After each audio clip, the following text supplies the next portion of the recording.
Texoma Tire and Auto has been working on cars and doing tires since he was 16 years old. Him and his mama run the shop over off of Kemp Street. If you're in Wichita Falls, or if you're not, you can still take advantage of the savings. Tell Michael that Texas Brew Radio sent you, and he can drop ship the tires directly to you. Feel free to price check. He's probably going to beat them. Texoma Tire and Auto, WF.com. Texoma Tire and Auto has been working on cars and doing tires since he was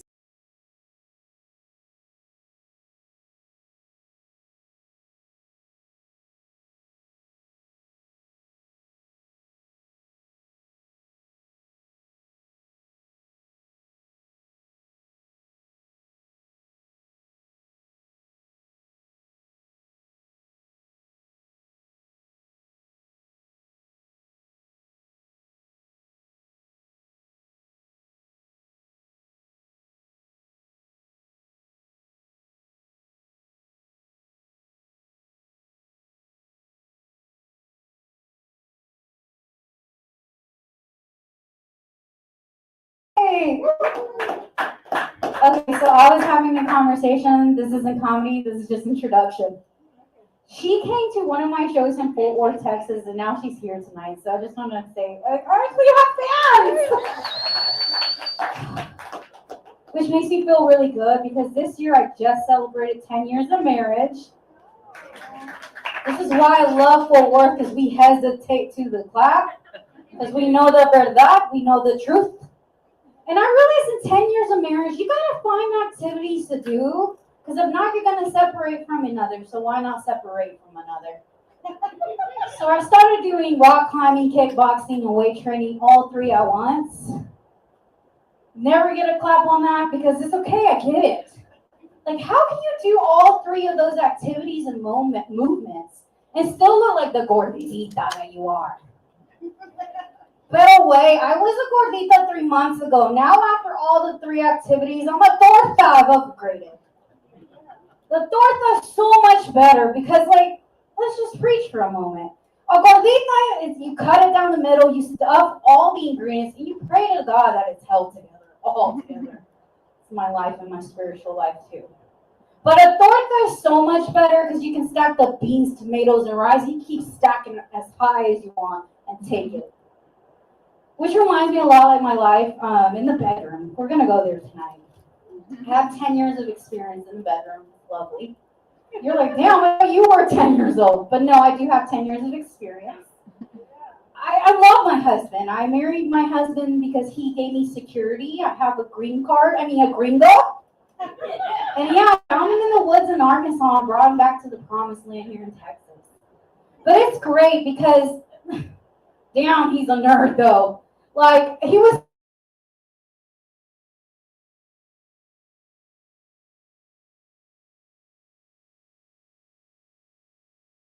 And he goes, honey, look, I aligned all the colors on this Rubik's Cube. I looked him right in the face. I go, honey, you aligned it all on one side.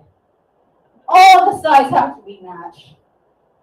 And then I'm like, who am I to talk? Because seriously, I get him the same private parts for the last 10 years. So I can deal with him being amazed, him aligning his Rubik's Cube on one side of the ball for a moment.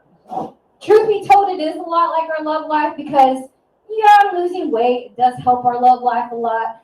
But I'm like, you know what? It's kind of like a Rubik's Cube. As long as it stays in one position, you ignore all the rest. He loves it. He loves it. And another thing I learned about marriage is, like, I was planning a trip to Mexico, actually a little town called Parangaranga, Temicuaro. I'm not cursing you in Brujeria. That's an actual little town in Mexico. But after this election, I was not promised a way back, so New Mexico, we're going. And I can't wait. It's going to be so stellar. I am. I promise our marriage is going great. It's going so great. He's like, you really need help. I think you really need help. So he put me with a therapist. It's going well. She called me a biatch. So I went to him and I go, honey, we need to find a new therapist. Well, she was a professional, honey, is what he says to me. Now she's my bestie, and now she goes to counseling, too. It's great. It's great. What is all also great is your lineup for the rest of the night. I'm just the opener. And your first comedian has done shows. He just celebrated his anniversary, so he put on a show at Hyenas, and it was epic. You guys give it up for your first comedian, Sean Brooks.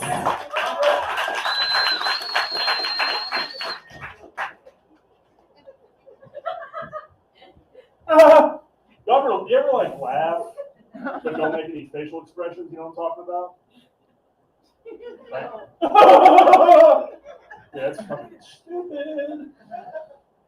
Oh, dude, I'm out of breath. I came from right there to right here, and I'm dying. Hell yeah. Let's move this thing. Where my 90s babies at? Let me hear it. Woo! Ladies. Fellas. I've been drinking, so whatever. Screw you guys, dude. Oh, man.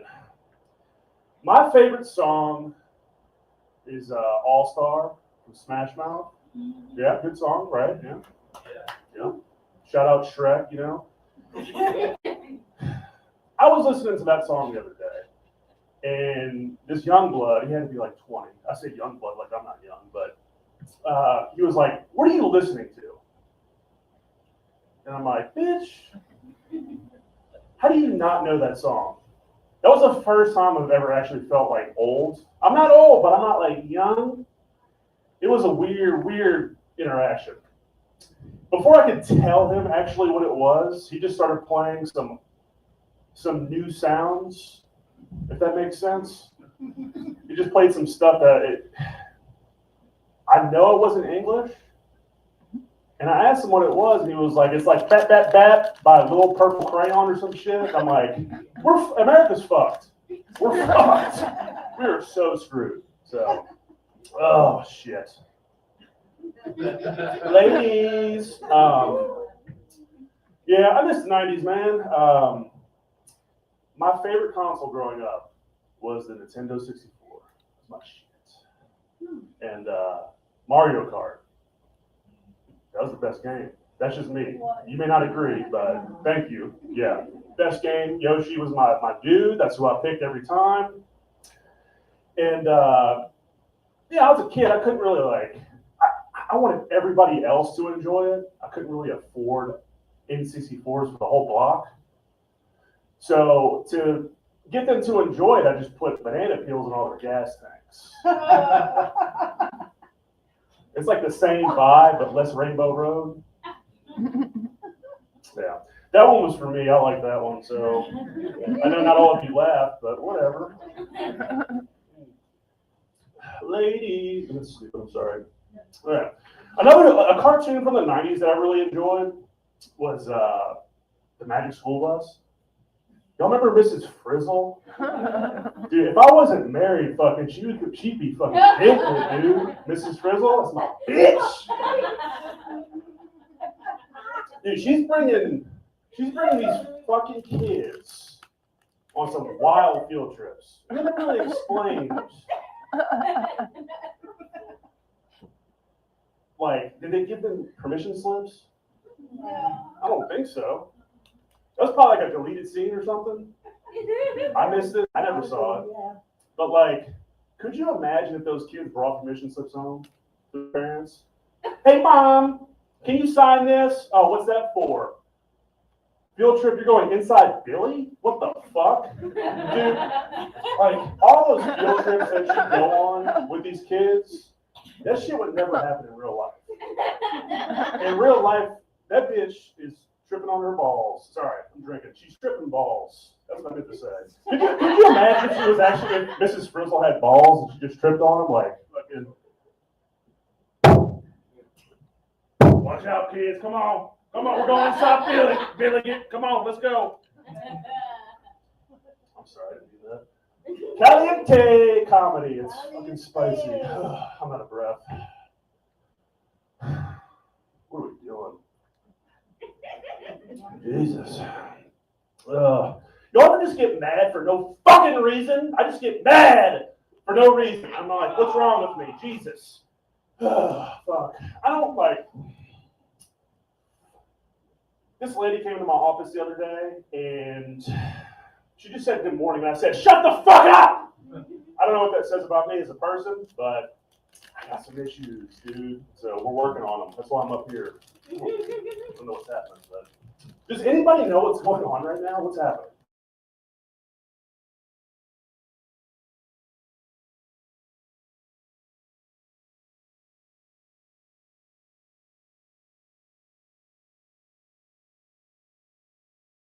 I don't yawn anymore when I wake up. I don't. I don't fucking yawn anymore. I just audibly go, "Fuck!"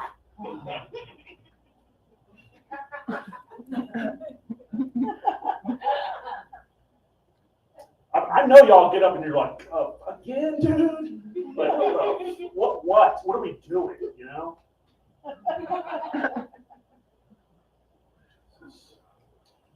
Need a drink.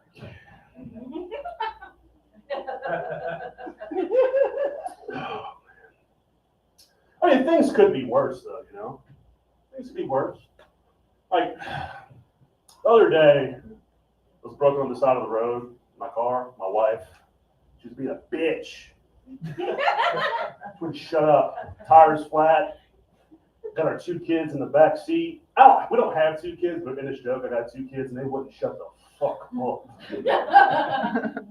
They wouldn't stop, you know? It was pouring down raining. In that moment, I thought, like, you know, things could be worse. At least I'm not P. Diddy. You know? That guy fucking sucks. We can all agree on that, right? Yeah, P. Diddy fucking is a POS, dude. You know? And he's out in the streets right now. Hot take. I think we should all invest in baby oil. You know? Freak offs are back, dude. Freak offs are back. I'm sorry, I didn't mean that. All right, well, I lost you there. We don't like freak offs here, okay? Oh, shit.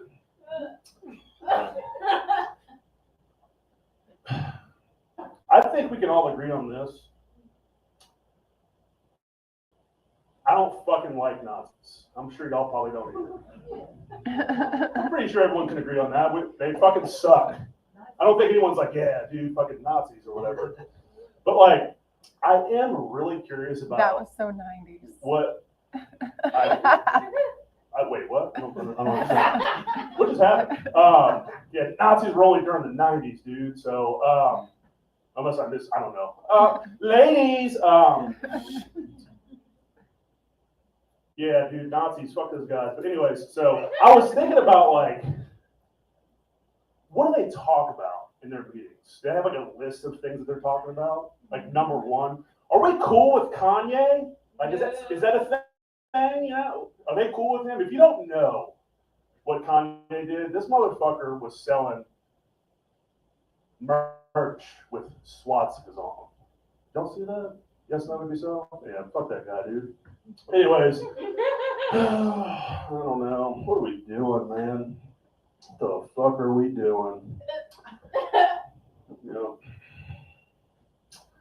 I'm gonna leave you on an impression. That was awkward.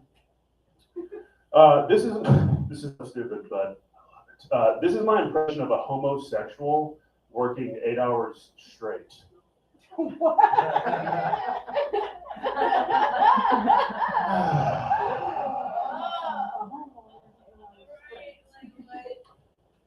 Now, I typically don't like to break down a joke, but if you didn't get that, it's a gay dude working 8 hours as a straight guy. Anyways, guys,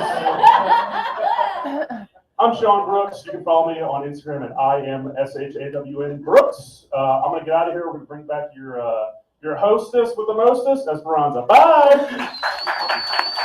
Guys, give it up for Sean! Wow, I remember the name. The comedians will get that. The next comedian, he's performed at clubs and colleges, and he's also a neighbor. Give it up for Bill King. Literally, he's my neighbor in Rockwall. You guys, one more time for Esperanza, man. She's doing a great job. That's all I can do. And clap it up for Sean Brooks. Sean Brooks. Got that joke about how he used to have kids. For a second, I thought he murdered his kids. I was like, this is about to get dark. What are we doing here indeed? No, it's okay. I know I look like a guy that has roofied some drinks at a party or has an STD. It's okay, man. Only one of those things is true. It's the STD one, you guys. It's the STD one. Yes, I have HIV. I'm HIV positive. Don't get quiet on me. It's okay. I've been diagnosed HIV positive for 10 years. And since I was diagnosed, a lot of people were telling me that I need to be more positive in life. Right? If anybody could use some negativity, it's me. Right, exactly. She's like, I can finish your sentences. Thank you. Now, a lot of people don't believe that I have HIV. I feel like you guys don't believe it either. She's shaking her head. She's like, no. Yeah, a guy I smoke a lot of weed with, he's like, you don't have AIDS? What strain is it? I was just like, it's a sativa, Ben? I don't know, man. It's full-blown Kush, Ben. That's the name of the strain of my AIDS. It's full-blown Kush.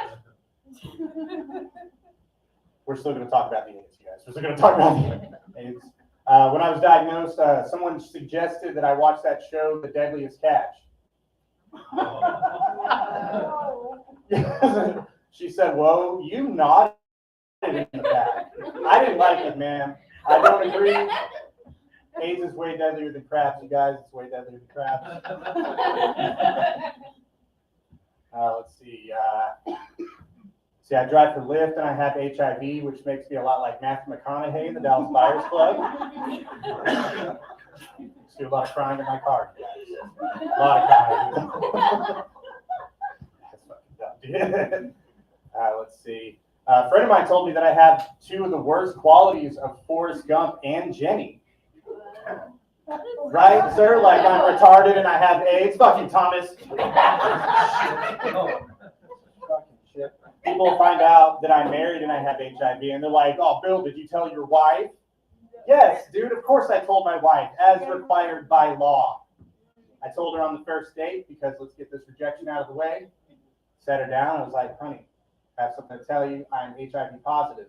And she said, what's that? That's when I knew we'd be together forever. Forever. I just goes, my God.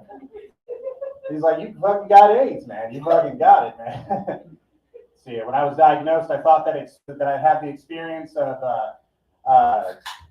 thank you, Magic Johnson. Not that I play basketball, like maybe I'd be immune.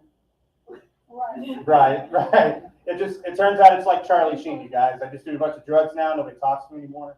My dad doesn't say shit to me anymore. I told my dad, and he was just like, Jesus Christ. Okay, I got one good son left. We don't talk anymore. That's the point of that. Joke. I do drive for Lyft. The craziest ride that I picked up was a guy and his mom. They were going back and forth about how his ex wouldn't answer the phone so he could talk to his daughter. And that conversation went on for like 20 minutes. And then he got a phone call, and there was a woman on the line. He put it on speaker for some reason, but there was a woman on the line, and she says, go ahead, baby, tell him. And a little girl gets on the phone and says, Daddy, you a bitch. And they hung up on him. Right? What the fuck is that? He freaked out. He was punching my chair. Man, this is not another lie. She's like, man, you are lying. You are lying. I thought I was going to get stabbed. And then I dropped them off at Dee Dee's Discount and they walked to the gas station. And then I circled back around and bought some weed. It's medicinal, guys. See, some more AIDS jokes. Let's do some more. You guys are fun, man. You guys are like, yeah, go ahead. Do some more of them AIDS jokes. See if I could think of any. Now, my wife is Hispanic, and when I told her mom was there as well, because I wanted everybody to know, apparently. But she just chimes in. She goes, "Oh no, do you mean like Charlie Sheen?" Not exactly. Charlie Sheen got his from Thailand. I got mine from Backpage. You guys, he overpaid for his. You guys, he overpaid. Imagine buying a ticket to Thailand, and then you have to come back and take an HIV test, and it's positive.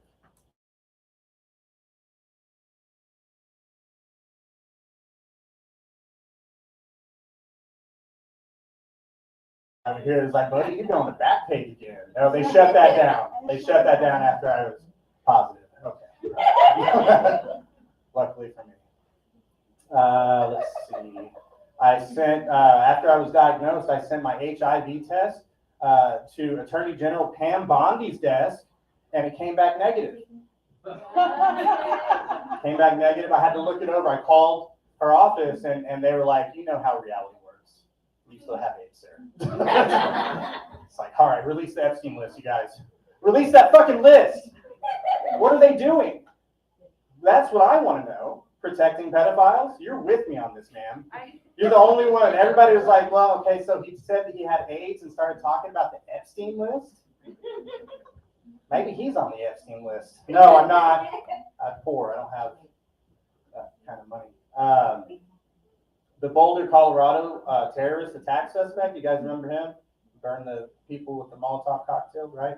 He had U.S. aid paperwork in his car when he got arrested. And I'm glad I didn't act like that when I was diagnosed, you guys. That's fucking crazy that he would do that. Like, just take a pill. Just take a pill, man.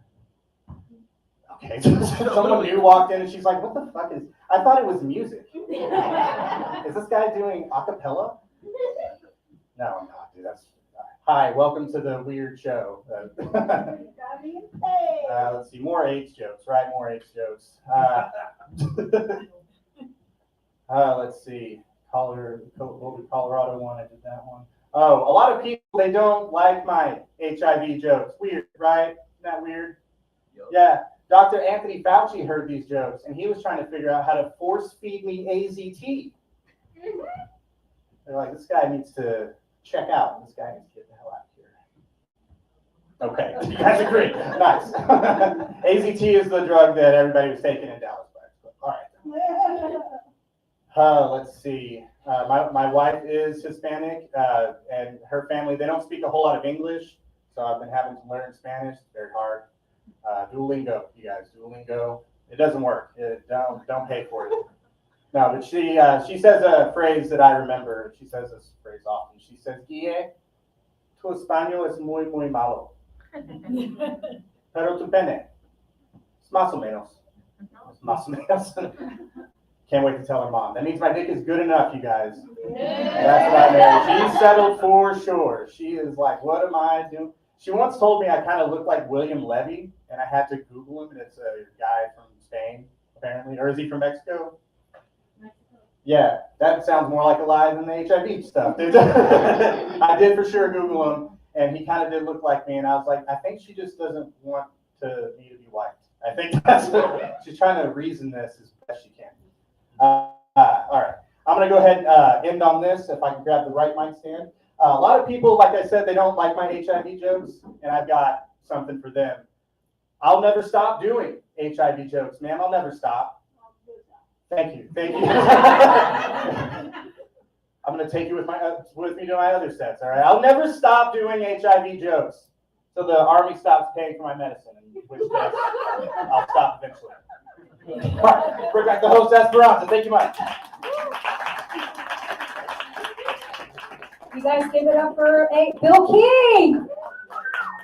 His wife is quite lovely. I've met her. She really is amazing. Your next comedian, I'm not going to talk lightly. I feel like when I was first coming up in the scene, I really looked up to him. I'm not going to say that about every comedian, but I know his talent is going to take him to places. He's performed at DFW. He's been on a lot of my shows recently, so I'm honored to bring you Nikki Butler.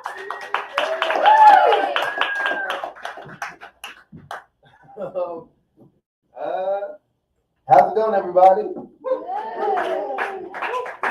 Give it up for Bill King one more time. Bill King. Thank you.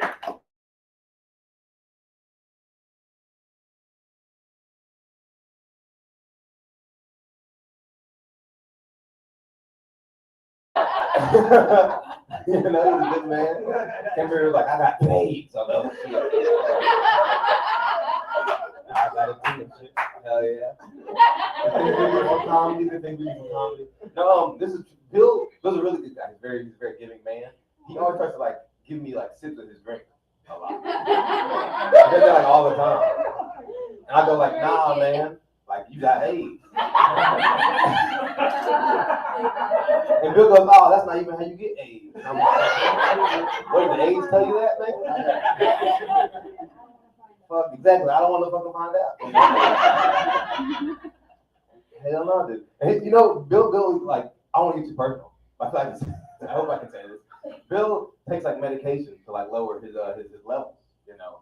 He told me you gotta take medication, so it's like I barely even have AIDS. And I'm like, you can't barely have AIDS. That's not how AIDS works. Yeah, I barely even have bubonic plague.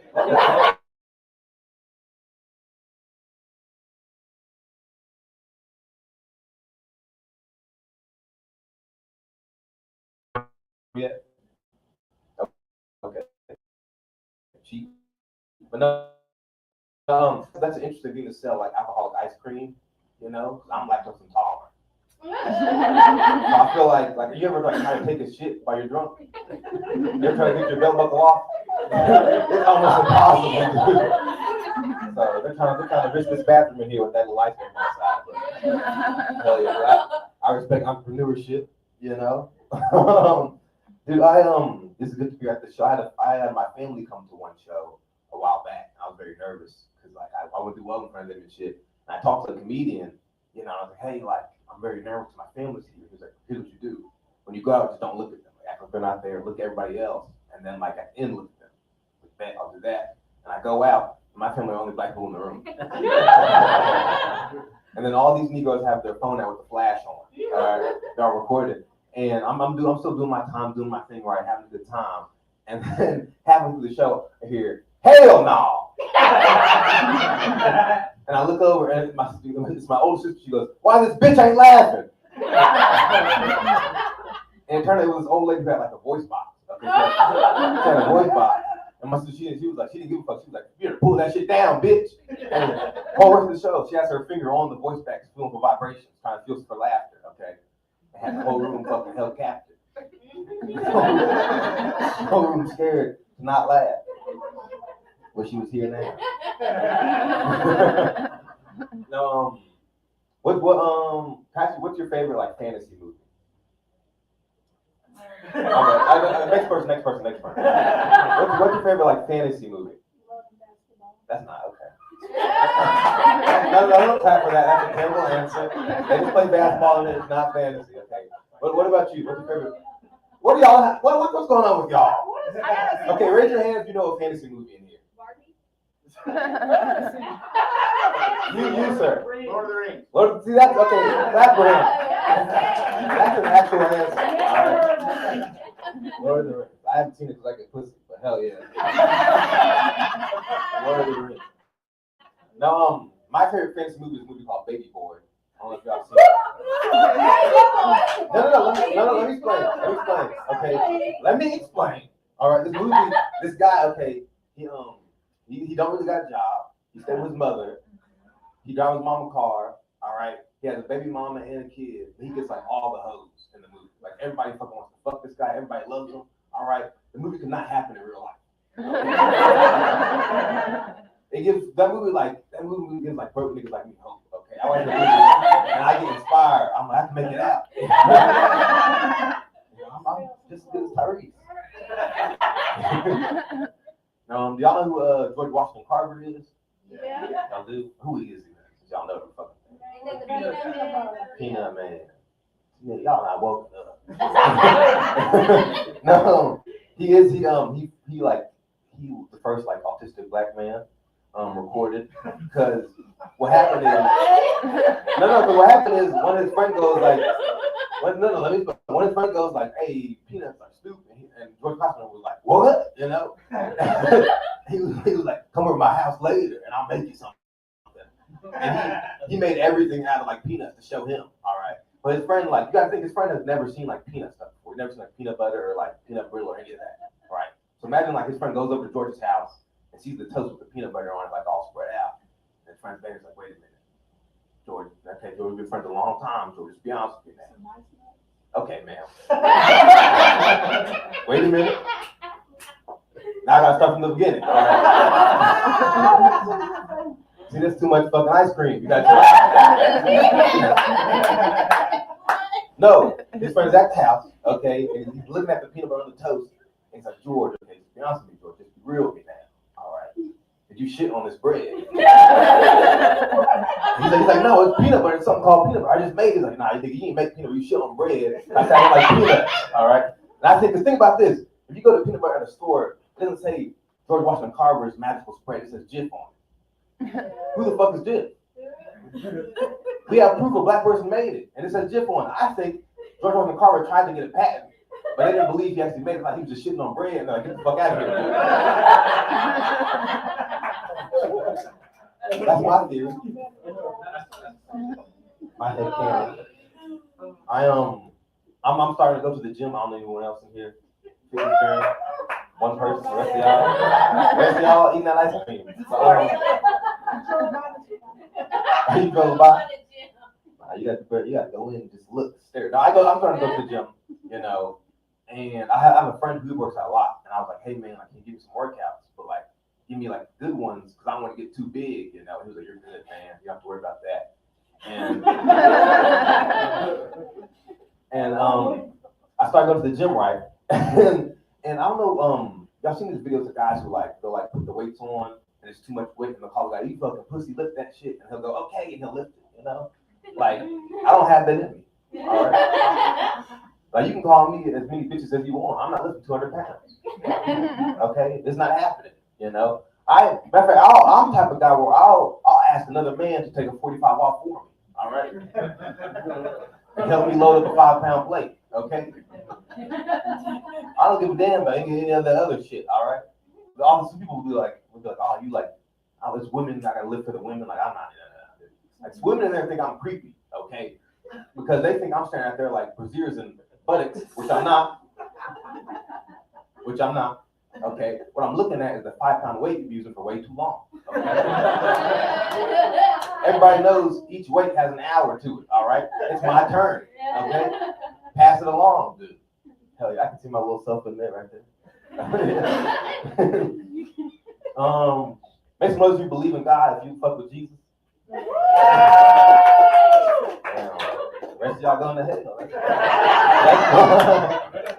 Hell is hot, dude. Hell is hot. Let me stay on this side of the room. And it's raining right now. You trying to tempt fate? No, I do believe in God. I have like a very special connection to Jesus. You know, I have a very special connection to Jesus. No, because he also had a stepdad. Like I had a stepdad. You know, like Joseph wasn't his stepdad. You know, and I don't know if y'all know this, but Jesus left home when he was like 13 or something, and came back when he was like 20 something. You know, so he like left home, and you don't leave like he was going good. That means Joseph was beating Jesus' ass. So he was feeling his stepdaddy duties and going in the room and tearing shit up. All right, I can picture like Joseph going in his room drunk off the mead. You know, come to his room, come to Jesus' room, like fucking wake your ass up, nigga. You know what? I'm be honest. You look nothing like God. But tell you what I'm gonna do for your ass, all right?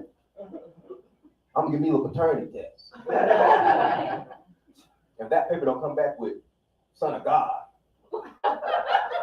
you know my lying ass mom gonna get the fuck out of my house. All right? Let me tell you something, boy. Let me tell you something. All right. Hell yes, ice cream. Just let me be in it, okay?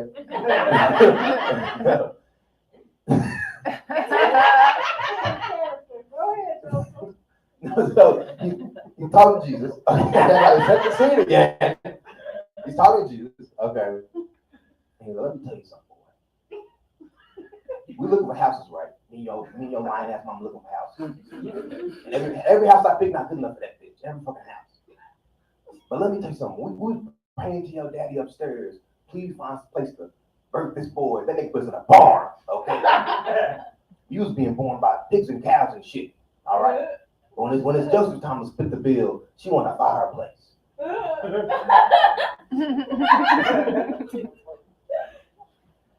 right, that's the end of that. Yeah, have y'all seen Sinners? Yes. Yeah. What's your favorite part? You said yeah, I lied. I can't put that. When they don't let him back in the house. When they what? They don't let him back in the house. What is that? In the Cornbread. Cornbread. Don't give no help, man. Don't give no. He's seen the movie. That's fine. If you haven't seen the movie, I went with some friends to see it, and there's a scene in the movie where like this guy, he eats this. He's like, oh, I wouldn't let me eat your pussy, and you guys seen the movie, you know. Yeah. And the girl, she's like, nah, it's stanky. She was sweating. You gotta rewatch. This is my favorite part. Watch it twice. No, she goes, nah, it's stanky. And he goes, I don't give a fuck, let me eat it. And I was with some friends, right? And they were like, oh my God, that's freaky as fuck.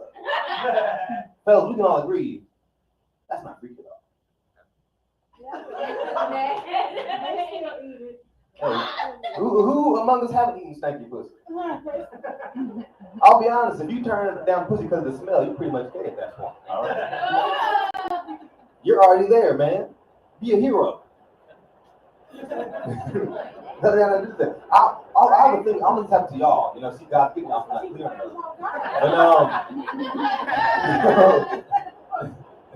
But I have a thing where like, have y'all ever gotten like out freaked? You know, like you think you're like the freakiest freak to ever freak it. Then you'll be like a true, real-blooded freak. You know. I remember I was with this woman. I was like, bitch, pee on me. And I remember she I said that, and she gonna get struck by God. And I said that. See, I'm giving my ideas. Getting horny. But no, I said that, and this bitch fucking hoses me down. All right, I'm fucking drenched. Okay, and I have to work in an hour. All right. I'm in my own bed doing fucking the backstroke. I was like, this is nuts. I didn't ask for all this. I just wanted a little crystal. Felt like blood. Make some noise if you take the train in here. That's noise.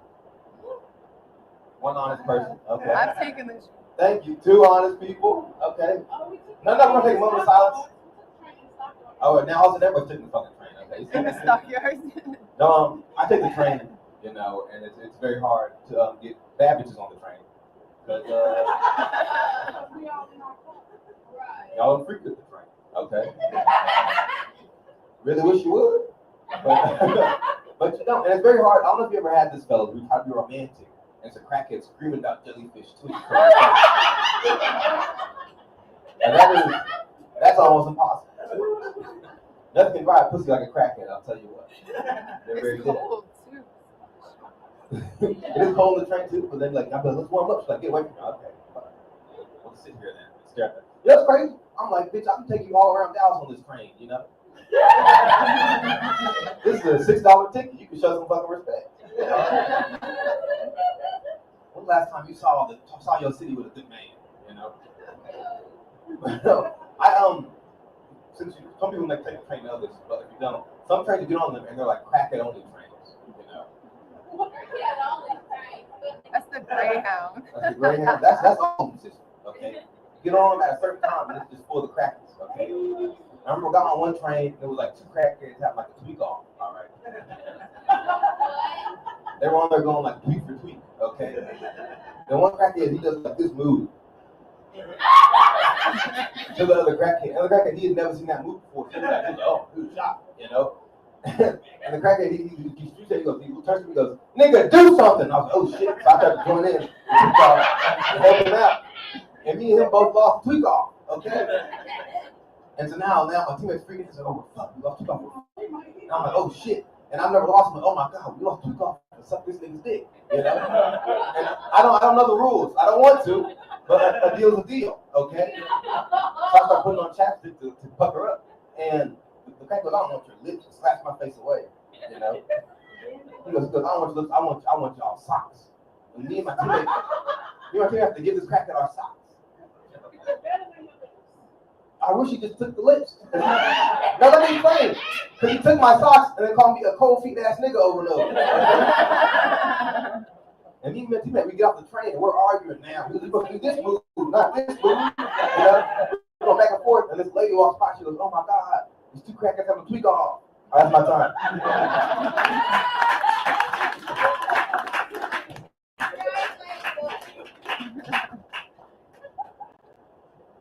You revealed I was that crackhead.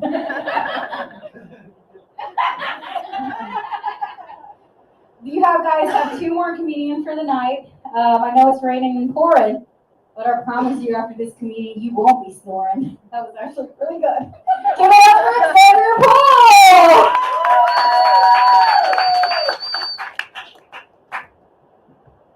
What word? How you guys doing tonight? Everybody great? That boy need to throw.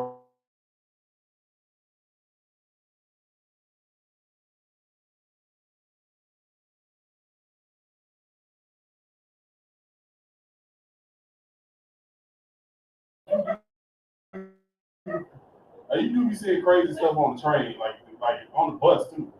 I remember my experience. I was riding the bus the other day because I got to ride the bus too. I was riding the bus the other day, and this dude, this crackhead, got on the bus with no shirt, no shoes, and a mattress. Just walking on the bus, walking right.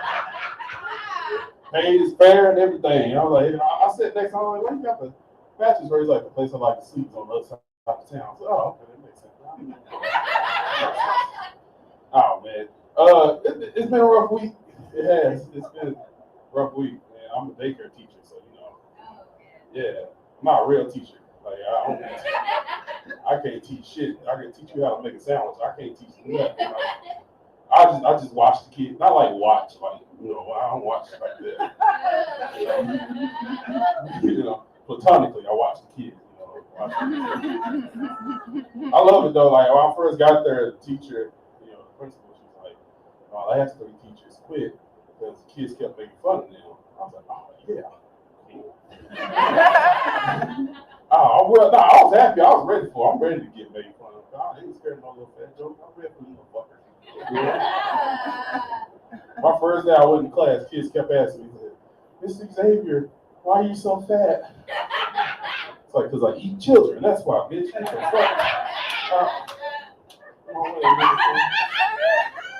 You know, they do. They be killing me. This is one kid. His name is Beyonce. Guess the race. His name is Beyonce. His name is Beyonce. He came up to me. He's like, you know, you really soft. I was like, okay. Like you really soft and fluffy. You shouldn't. Your name's not Mr. Xavier. I was like, what's my name? He's like, your name is Mr. Couch. I'm like a couch. What the fuck you mean, your mom? Die, go to hell.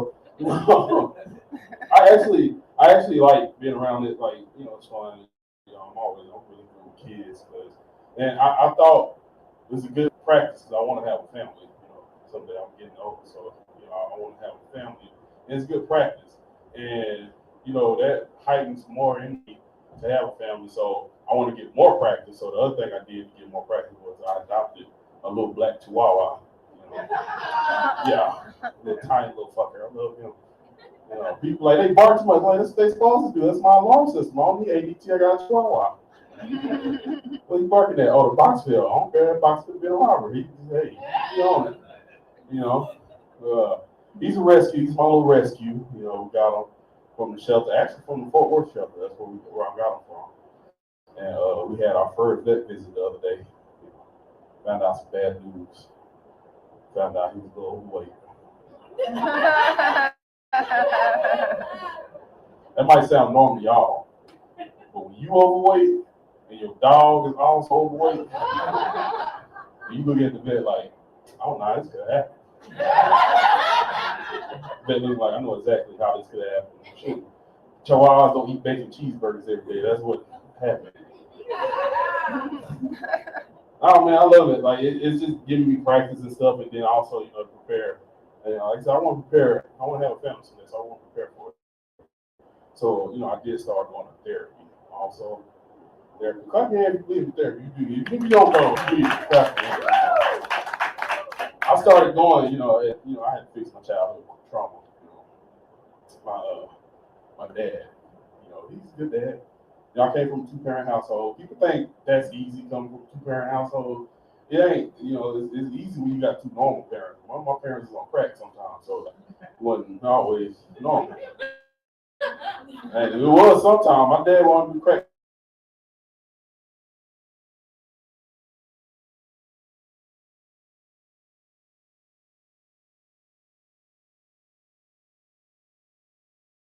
Weeks out the year, that was my vacation time. That's what I did. It's cheaper than Disneyland, so that's what I did. That's the trip I decided to take. My dad though. Like my mom tried to kick him out, and she's like, "Hey, sick of you doing this crack in my house, you need to get out." My dad came back with a stack of money, threw it on the table, and he said, "Well, I'm gonna pay rent here, I'm gonna crack here." And my mom said, "Okay, cool, but just go, don't do it in front of kids. I make sure just take the kids to school, that's what you got to do. It suck ass. I'm telling you, it suck. You ever had a crackhead take you to school before? You ever had your daddy drop you off at the wrong school before? Then try to argue with me about it too. He's like, "Hey, get out the car. This is your high school. Get out." I was like, "Dad, this is not my school." He's like, "Son, this is your high school. Get the hell out the car." I was like, "Dad, I'm 8. I'm not in high school right now." He left me there too. He didn't come back for an hour. He went and got cracked. Then came back and got me. But no, man, like it's an experience. It's an experience. So therapy taught me a lot. My therapist, she said, do more things that make you happy. I always take that to heart. I love doing a lot of things. A lot of things that make me happy. I like going to estate sales. I love going. I like to steal. It's the best place to steal. Yeah, they say like garage sale, but they trust you. They let you in the house and shit. One lady was like, she's like, "It's not East State, it's a state." I was like, "No, lady, it's a robbery. Give me this shit right now." Charcuterie board, my charcuterie board. Give that good thing. No, man. Another thing I like to do, I like to watch TV too. I'm a big TV watcher. Watch TV. One of my favorite shows I like to watch is Yellowstone. Y'all seen that show? You see Yellowstone? Oh, girl, let me tell you. That's a whole different train station. Yeah. No, I love Yellowstone, man. A lot of horses, man. Make me want to raise a white family.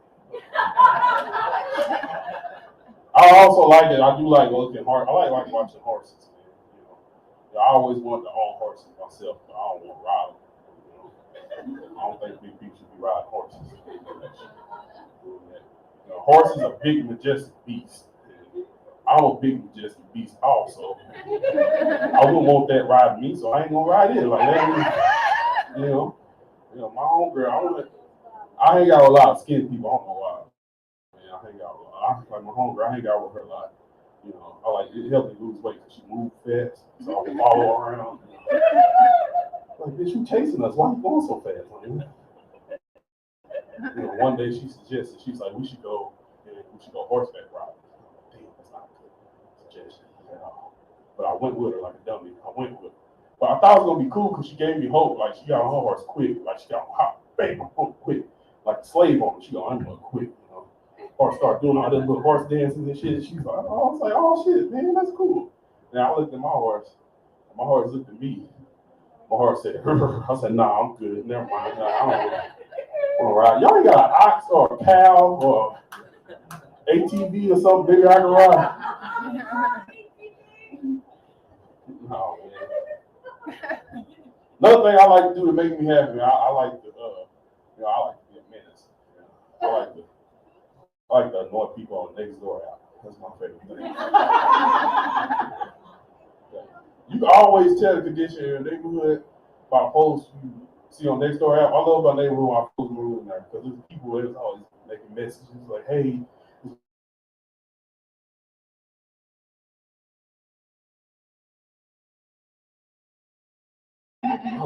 now it's posts like, somebody stole a Ford F-150 and 2 ATVs out my front yard. I'm sick of this crime in this neighborhood. I am armed and dangerous. And then I come in and be annoying. I'll be like, wouldn't it be smart to be armed and dangerous before they stole your shit out your front yard? It's raccoon season, maybe raccoon get it. Raccoon might take it, you know? And then he come in, he's like, no, wrong coon. I was like, oh. He got me, that was a good one. He's like, it's these crackheads in his neighborhood, and you're probably one of them. I'm like, you don't see my profile picture, sir? Y'all look like a smart crowd. Y'all know what a crackhead look like? You see what I look like? If I'm on crack, they ain't good crack. I'm telling you this right now. And then he was like, blaming crackheads. Crackheads don't waste their time breaking and stealing trucks. Crackheads, they move quick. They don't want to take things they can carry, you know? Like, they ain't gonna take the truck, but they take the backseat out. You're going down the freeway with it over their shoulders. Right. You know? I'm a crackhead. I was gonna defend my people a little bit. But then this lady, she commented, she's like, OMG, I can't believe this type of racism in this neighborhood. I'm gonna report the post. I'm getting taken down now. Oh, yeah, she had to move her. I knew she was on my side the whole time. I was like, yeah. But then she reported it and it actually got taken down. But before she got the post taken down, I took the picture from that post. And when it got taken down, I posted the picture on my page and I said, would anybody like to buy a Ford F-150 and 2 ATVs? Recently acquired, need gone quick.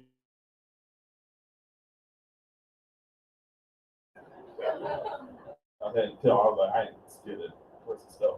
But if y'all like to buy a Ford F-150 and no, man. Like I said, you gotta do more things to make you happy. You know, another thing I like to do that makes me happy. I like to give back. I like to give to the homeless people. I give them money every once in a while. I don't care if they buy crack. It's their money. I don't care. I have this dude. You know, you get the neighborhood crackhead that hanging out in front of the gas station every day. Yeah, you know, I was beefing with mine for a couple of weeks. Yeah, he man. I give this dude $1, $5 every time I get a chance. Every day, almost every day I'm there, I give him money. Then, you know, a week ago, I ain't had no cash on me, and he came up and be like, hey, big man, you got the money today? Like I'm some kind of short cook or some shit like that. You know. I was like, nah, man, I ain't got cash today, man. I got you tomorrow. He's like, yeah, I know your fat ass ain't got it. I was like, oh, okay. Yeah.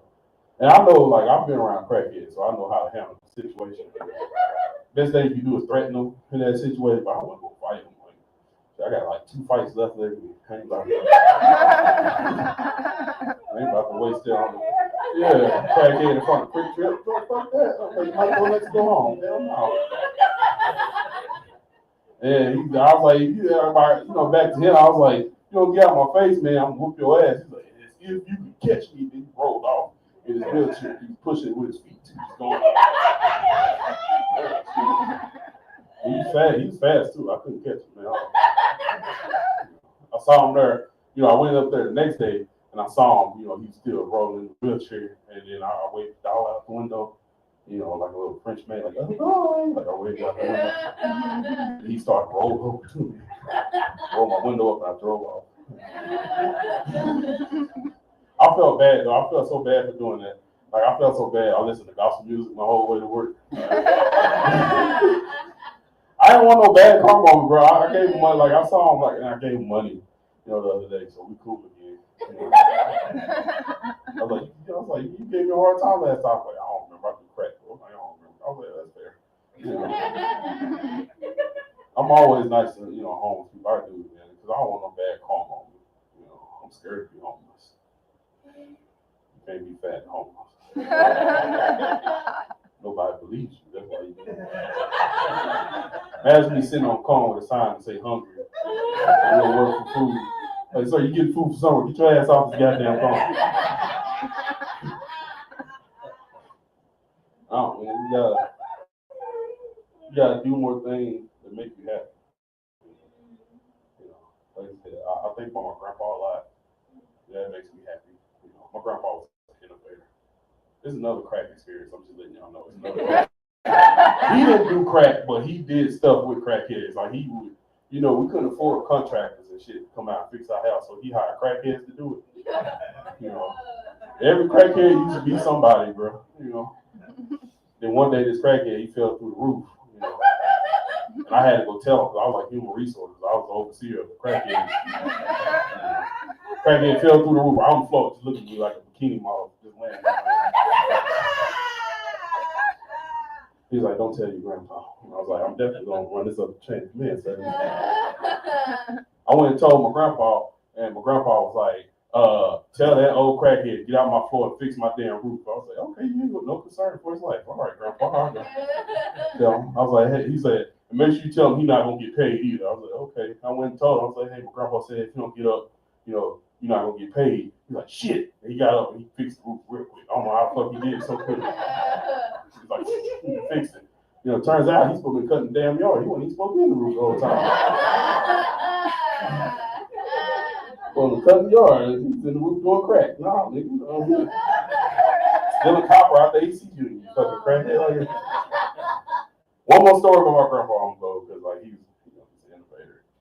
I always love the Hispanic community. I love you guys.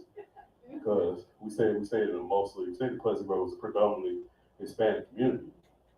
And the house we used to stay in, it was formerly owned by white people, and we had a white neighbor on our street. He's at the end of the street. He's the best neighbor ever. He didn't bother nobody. That's the best neighbor you can have when you have a white neighbor. He didn't bother nobody. He was cool. But this one, he would always call on the neighbors across the street and tell, because they have parties, the cars were parked in the yard, be up down the street and stuff. And so we moved in the house. They thought it was gonna be the same thing. So they was like packing, they was parking the cars in the yard in front of the house. It's like they was just packing in. My grandpa, he was like, go across the street and tell them they can park in our yard. They can park in front of our house in our driveway, because we didn't have many cars, My dad was out doing crack, so the car went in the driveway. And then we did, and they let them park in our yard. We let them park in our yard, and they did and everything. It's about like 2 o'clock in the morning. This little Mexican kid came, knocked at the door with a plate of food. It had tacos, it had like carnitas, all types of shit up in menudo. I was like, hell yeah. And I was like, grandpa, the neighbors bought us food. He's like, yeah, my plan worked. I was like, what? He's like, man, you nice to mess with people, they always gonna give you food. I was like, hell yeah. I was in there parking cars with tacos the other day. I was like, it's a kiss yard today? Hell yeah. But that's my time, y'all. Y'all have a good night.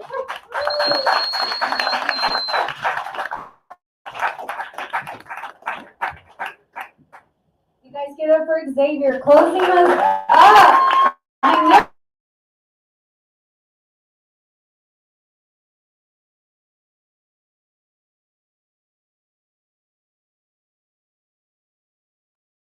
We are going to have music, so we just ask for you guys to stay.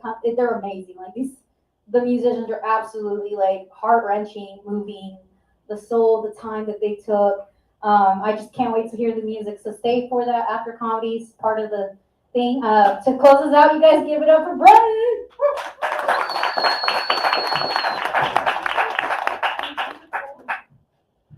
Yo, what the fuck is up? I stand for short people. Okay. How we feeling, chuckle nuts and giggle tits? We good? Yeah, this is a cool venue. I'm not gonna lie, the vibes are nice. Kind of feels like when I would be in youth group and they would tell me why all my trauma was part of God's plan. It feels a lot like that. It kind of reminds me, and I'm gonna shamelessly self-promote, so I'm so sorry if y'all don't love that, but I have a mixtape coming out. It's White Bitch Mumble Rap. My rap name is Lil Fatty, Phatty, so you can find me on SoundCloud and probably a government watch list. I don't know, but yeah, my name is Britain like the country. All of that was a lie, so thank you for humoring me. Oh my God, it's so nice to get some girl in here, right? Whoa, if you're asking, yeah, oh yeah. If you're asking yourself why it smells like pussy in here all of a sudden, it's because it's raining cats and dogs. Holy shit! And this is what the cat dragged in. I'm sorry, some people are fucking with this. No, it's raining hard. I'm wearing my little Doc Martin Mary Janes. Thought I'd be cute and virtual signal to lesbians. And they are wet. Dr. Martin did not get his PhD in swimming. Okay, cool. We're on a good place here together. Okay, so I hate the dating apps, right? Amen. You can relate. And I swore off of them. I was like, never again until I'm in the depths of hell. And then I realized I had a show to promote for tonight. So I was like, fuck, I'm going to download Hinge, I think. And so every prompt I put, I'll fall for you if you go to my comedy show on Saturday. Together we could go to my comedy show on Saturday.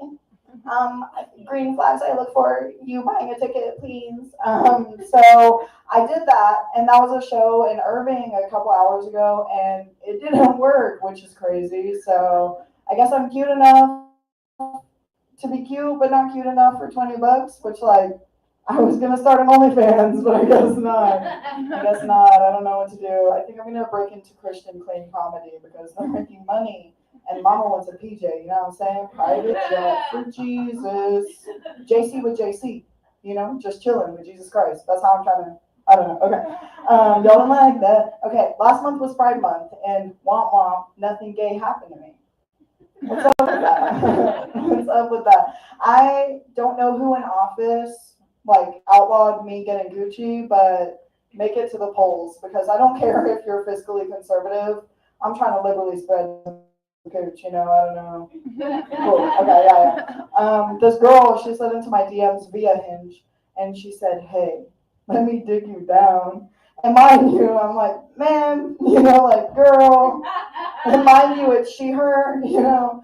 I don't think that's not quite, you can't, you know. And like, I get it, you know, like, I'm a strap queen myself. I've done it in the past. I've dabbled, dipped my toe in the pool. But like, if you're going to get vegan burgers with someone, you're not going to say to them, "Hey man, let's go get burgers," because that's not what that is. You're like, "Hey, let's get some quinoa, black bean, sitch up in this bitch," and that's, you know, I felt thrown off by that. But speaking of failing at life and having a great time, I got harassed by a police officer the other day.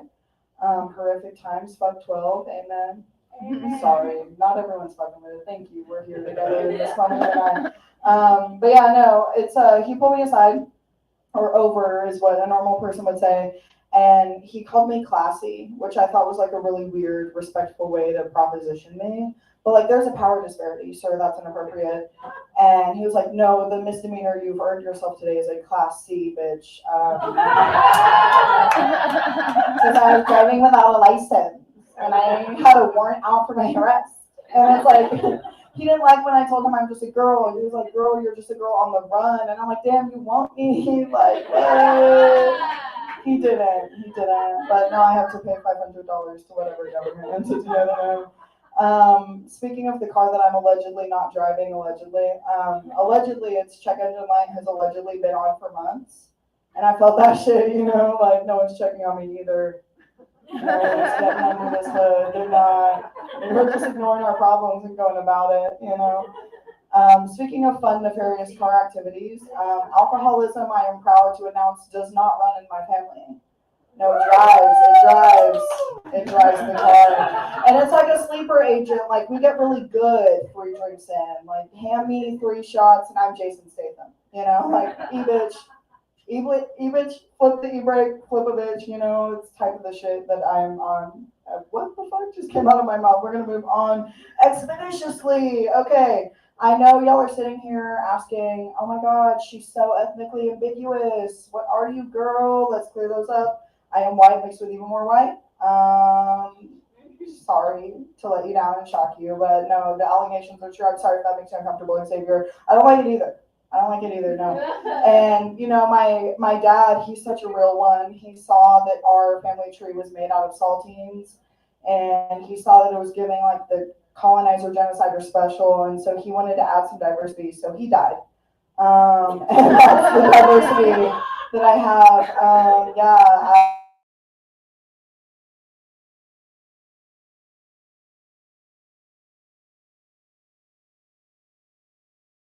Of course, I turned out gay, right? Because my dad was genderqueer, because his pronouns are was were, you know. So like, yeah, I'm gay.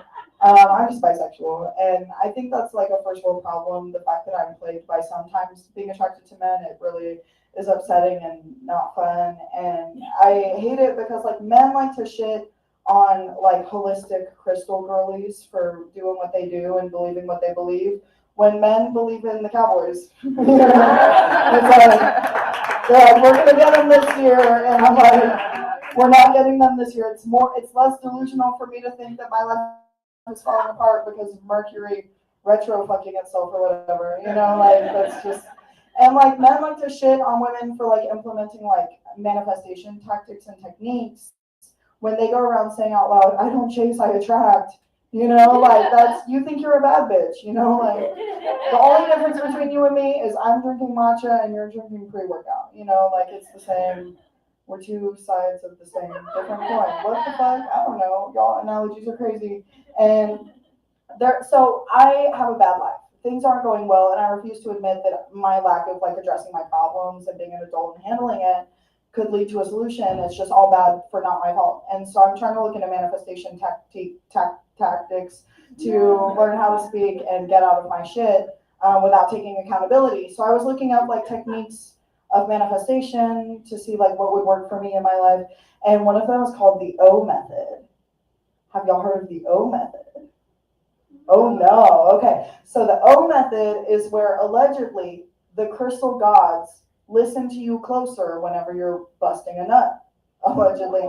And so as you are coming to, you're supposed to like speak into existence your mind's third eye, what you want to have happen, and they like you more because you're nutting. So I've been wanting, my manifestation is that men bring me to this point, but then I sleep with men and it doesn't happen, so the gods never hear me, you know, like I'm not given the opportunity to ask for what I need, which is, it's upsetting in this economy especially. It's not fucking fun. It's awkward, you know, having a dead dad and being a whore. It's awkward because like you can't escape like the daddy issues jokes, you know, like it comes with the territory. And so let's set the scene, okay? Close your eyes together. So it's 2021. Okay, it's 1 year into the pandemic, so it's happening. It's a thing, unless you're a Republican, in which case everyone's crazy. And so it's happening, but like it's not anymore. And like we're starting to go outside again and experience stuff. And like restrictions are loosening up, and you know mandates are loosening up, and I'm loosening up. So I'm going on this first date with this guy, and he slid into conversation, super suave, with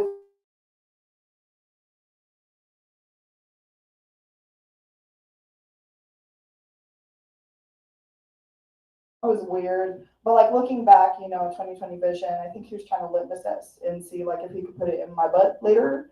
But I've been saying I'm crazy and I don't have a filter, and I do everything for the plot. So I said out loud, without even thinking, the closest we can get is 6 feet. And oh yeah, and he was like, "Oh, what? Like social distancing? Like is bro immunocompromised?" And I was like, yeah, bro, he's really fucking compromised. He's really compromised. He's decompromising. Yeah, 6 feet the other way. It's crazy. Yeah, it's not been super fun. And I feel like I'm in the depths of hell. It is raining profusely. And I was supposed to go to Deep Ellum tonight. And I was supposed to go see a lovely gentleman. And so I'm just scared that my hot girl summer is going to turn into a hot girl obituary. Because what? But, you know, if they could get Megan at the funeral, that would be cool. That'd be cool. If someone could shake ass at the funeral, that'd be cool. I never could in my life. So I just, you know, if someone could make it happen for me posthumously, that would be really sick. And I would really love that. And if there is a heaven, that would be the one I want to go to. So thank you for joining me in this basement of a church on this lovely Saturday night. How great is our God. Okay, thank y'all.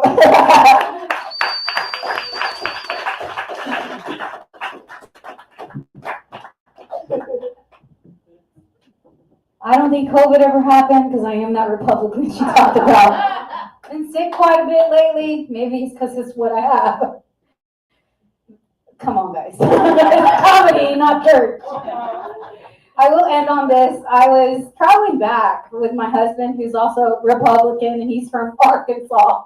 Remember, he's my my gringo. And, you know, we pulled over, and he loves rap music. I'm talking about like Tupac, Biggie, like he is into the hardcore rap. And we pull up by Waterbury, we're parked, and the song goes, hit her twice. Don't look back and leave her twice. He looks at me, and this lady comes up to us in the car. Mind you, a white Republican lady. That is trash music. So I go, hold on. I switch it to George Nelson, and he goes, leave her twice, leave the dog, the house, and everything nice. That's what I'm talking about. The thing is, come on, guys, you can do better with it. Same message, is different beat. I really do appreciate all the comedians that came here. If you guys can make some noise for all of them tonight. If you can also just make noise for you being here on a rainy Friday. We're about to pass it over to Cynthia, and she now will lead us with the music. Thank you, everybody. Absolutely. Y'all give it up for Esperanza Productions and the comedy crew. Thank y'all for weathering the storm and coming out tonight. We absolutely love these little get-togethers, and it is kind of like, you know,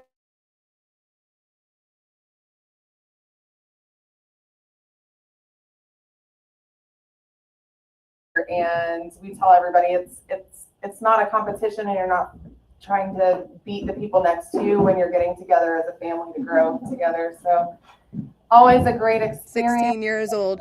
Him and his mama run the shop over off of Kemp Street. If you're in Wichita Falls, or if you're not, you can still take advantage of the savings. Tell Michael that Texas Brew Radio sent you, and he can drop ship the tires directly to you. Feel free to price check. He's probably going to beat them. Texoma Tire and Auto, WF.com.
Hey y'all. Thanks for sticking around. I'm Michelle Johnson, and this is my band, and we are the Michelle Johnson Band. Been around for a while, but we're gonna play you some new songs. Got a couple of albums out on Spotify, but some of these new tunes we haven't recorded yet, so y'all are some of the very first. I hope you like it. It's sort of an alternative country, but you know, we're really a rock band. So we call ourselves an American rock band, but we sort of move through the genre of all different kinds of rock influenced beats. Anywho, we did this song for sound check, so a couple of you guys heard it. Hello, hello. Let's get a little more guitar in my monitor, if you could, please. Not gonna be able to hear it once those drums kick in.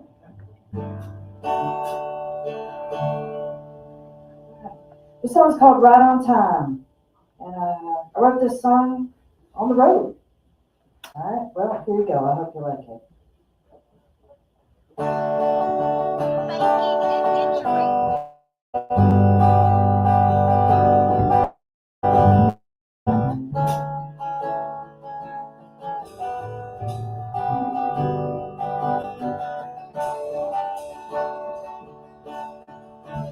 Sky's blue, clouds are red. All the things you wondered in my head couldn't get an answer. My reality, I I could only hear the winter rain. The wind.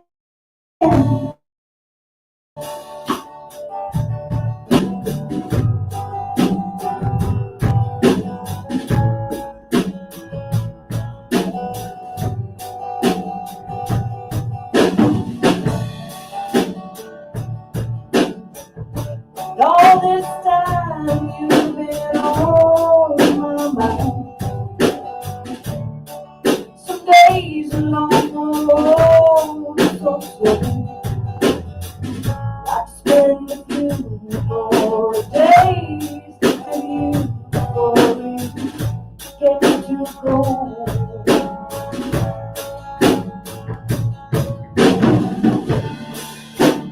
Breaking all our lives,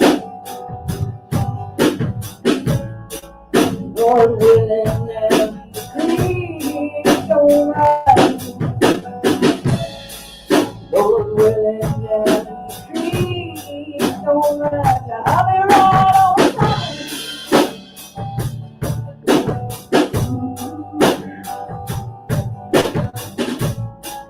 Lord willing and the creek don't rise. I'll be right on time.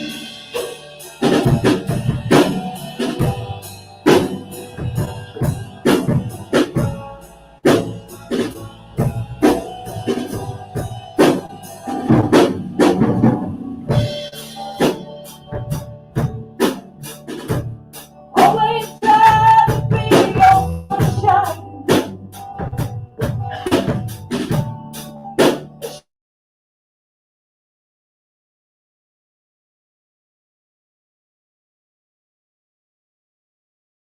Sweet lullaby, sweet lullaby.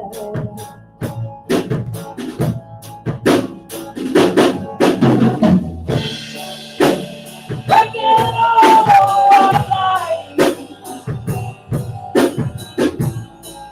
Lord willing and crazy alright. Lord willing and crazy alright. I'll be right on time. Oh yeah, Lord willing and crazy alright. I'll be right on time.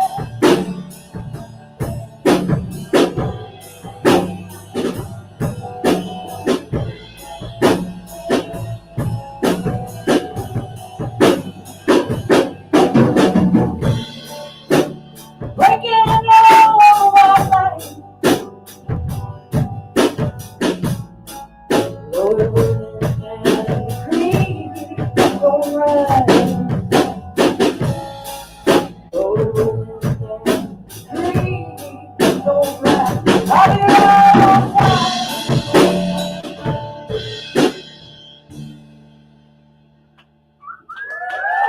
Oh, thank you so much. Can I just get a little more time on moment?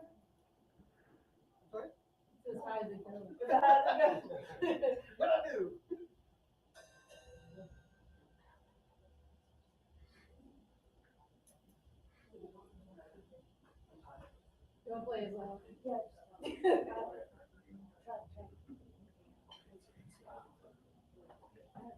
It's a small room, that's all right. So, see, this next song is off my first album. It's called Cold and Sane. And it was a divorce song. But now, I don't know if it goes for my first husband or my second husband. But anyway, the husbands.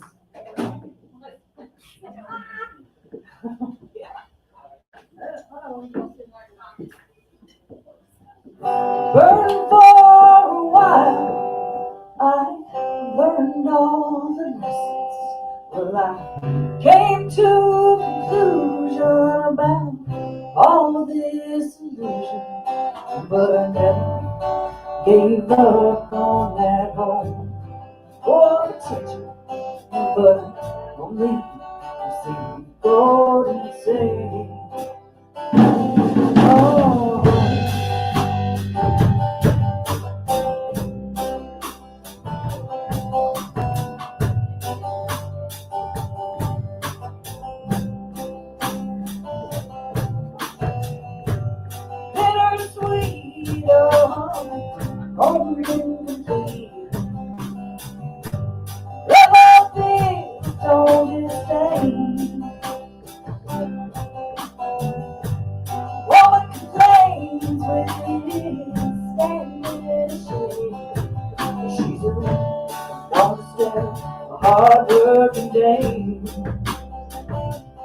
Yeah, yeah.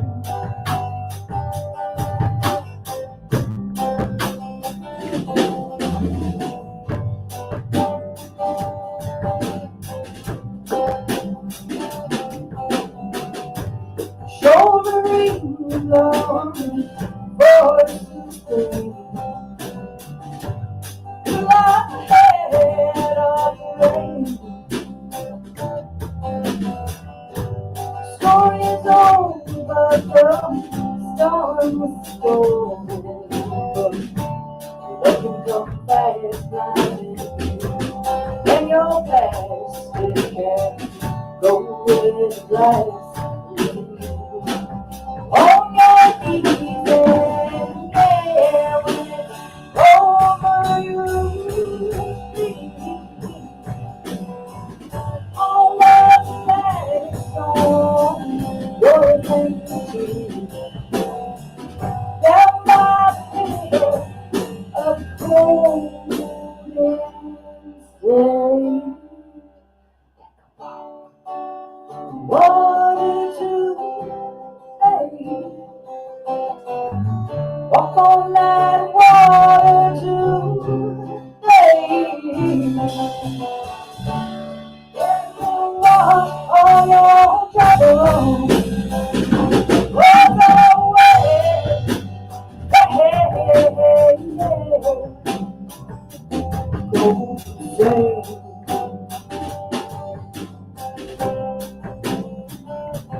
Go say. Yeah, yeah, yeah. Go say. Hey, hey, hey, hey. Go say.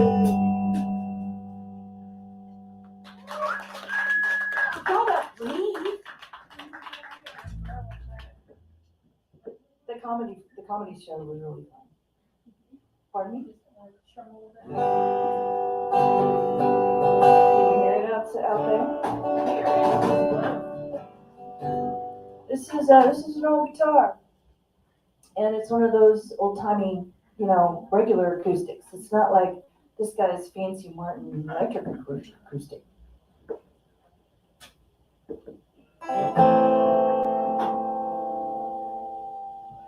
It's a Fleetwood Mac tune, and it's called Rhiannon.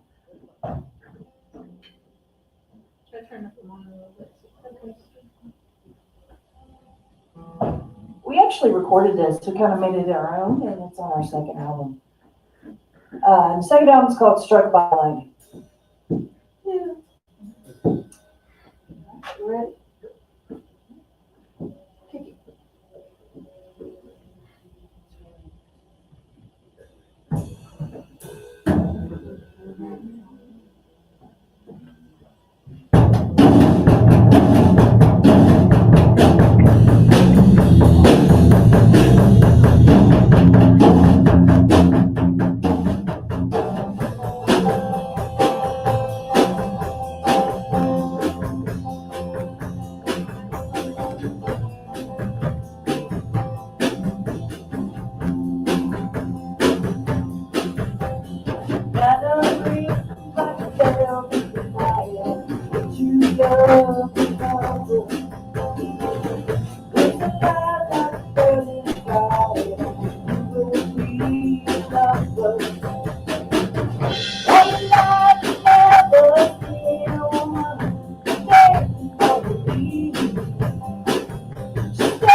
What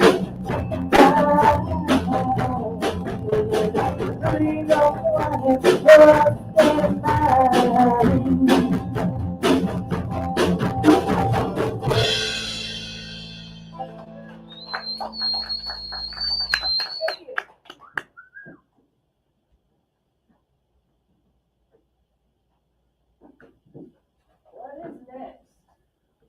My phone, nope.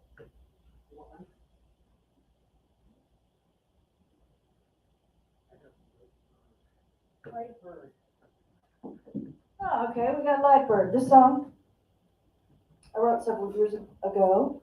We recorded it analog, and I don't know if anybody has recorded reel to reel. It sounds live, sounds great, but it's really hard to do in the digital age.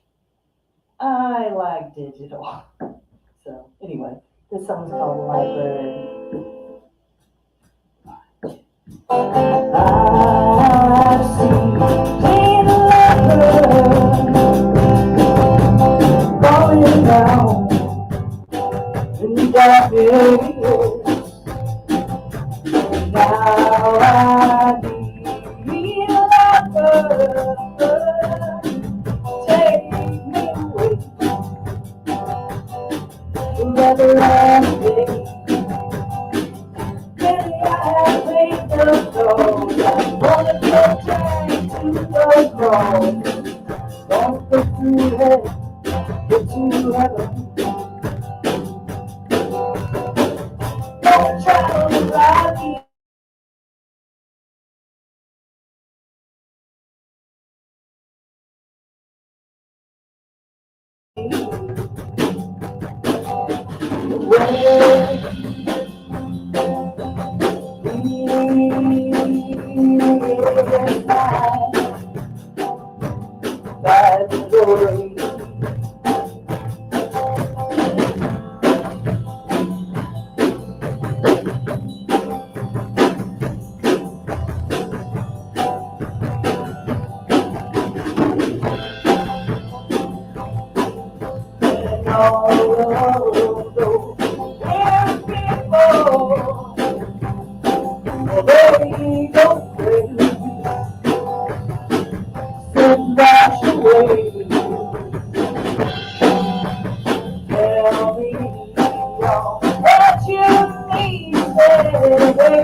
One more song. This one, it's more of a rock tune, but I mean, you could probably call it a little jalapeno rock and roll. We lost our lead guitar player 2 days ago. Not he didn't die, he just decided that he didn't want multiple bands, and so unfortunately we don't have his pretty sweet grooves, but we are looking for a lead guitar player if you know anyway. This song is called The Road, and anyway, it's kind of self-explanatory. The road goes on, right?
can't find out that it's lying over here.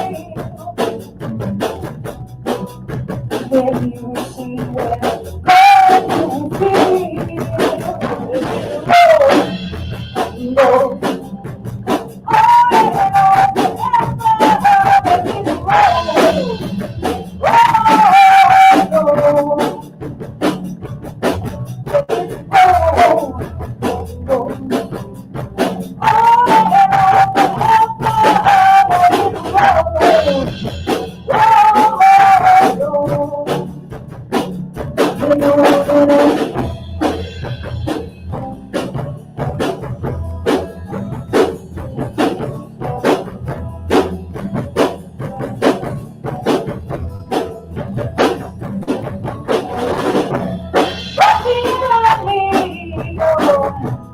checking my mood.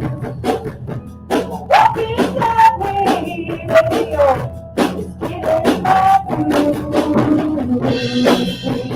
Full of canvas, what you can go.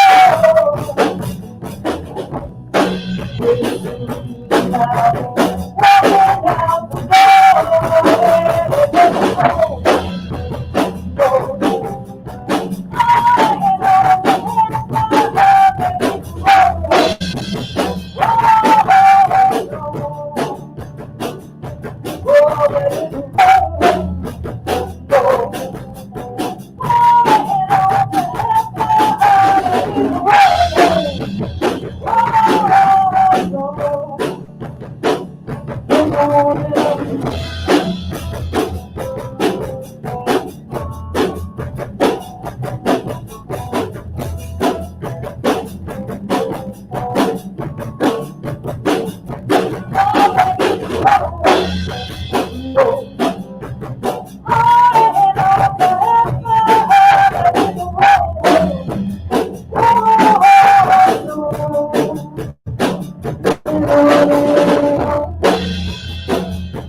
Thank you. Absolutely amazing. Thank you for coming out tonight, Michelle. We have another artist coming up. Nick Morgan will be joining us next on stage. Texas Blue Courage Company was one of the sponsors for the Texas State Songwriters Championship Finale Season 10 Anniversary Show. They donated several items for a raffle giveaway, and we are so honored and grateful for their support. Go and check them out. Texas Blue Courage Company. He's a current active duty police officer that is using his talent and skills to compensate for if something happens to his family. So support the guys that are risking their lives to make sure that you're safe, and go check out and see if you can find a new favorite custom piece of jewelry. Jokes and Strokes for Folks Comedy Music Networking is a monthly event on the second Saturday of every month, hosted at EMP Studios in Fort Worth that includes you in the show. Be a part of a Studio TV VIP experience, as there are 50 VIP studio audience tickets available, and it is BYOB. From 7 to 8:30 p.m., we invite you to come out and get to know the crew before the show. The show goes live at 8:30 p.m., and we have a great lineup of comics every month. From 10 p.m. to midnight, we have a featured musical performance artist spotlight that changes each month. A portion of the proceeds go to the following nonprofits. 20% goes to the North Texas Warrior Golf Association and their mission of 0 veteran suicides, and 20% goes to the Texas State Songwriters Association, supporting artist development. We hope you come out to enjoy a night of music and comedy at Jokes and Strokes for Folks. Ticket information can be found at jokesandstrokes.com.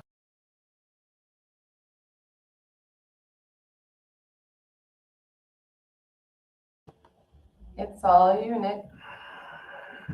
Well, thank y'all for hanging out with us. My name is Nick Morgan. I'm a Flatlander by birth. Live down by Ballinger, Texas now, and I was graciously invited to come join the stage and play tonight. And well, hopefully you like it. It's a new song I wrote not too long ago. I was thinking about a John Wayne movie called The Searchers. Ironically, one of the ones that I haven't seen a whole lot, so I watched it. And I've been on this, we were talking about mental health earlier. I've been on this journey of mental health myself here lately. So, anyways, we wrote this.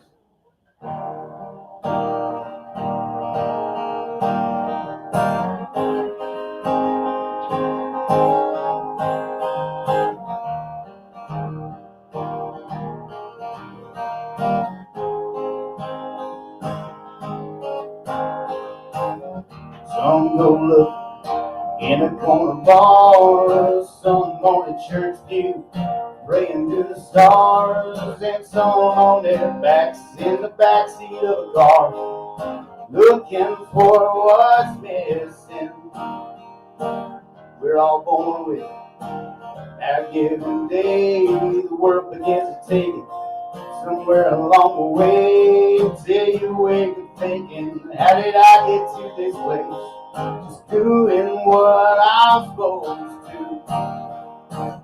Drunkards and the poets, preachers and the whores, looking for the same things, just taking different doors. Looking for their purpose, their reason to exist. Everything they faced in life, it turned them into their searchers.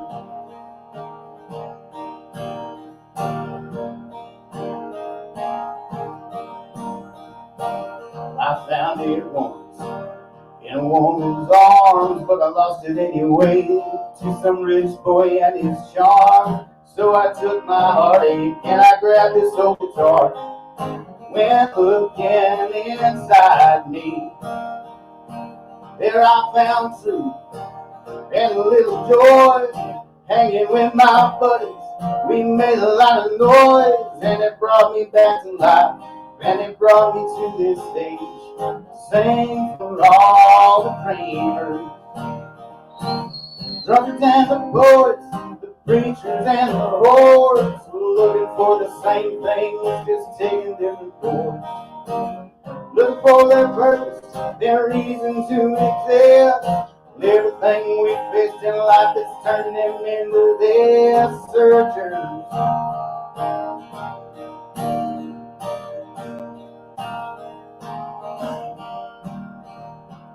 I'm halfway through, ain't no more wise, but I know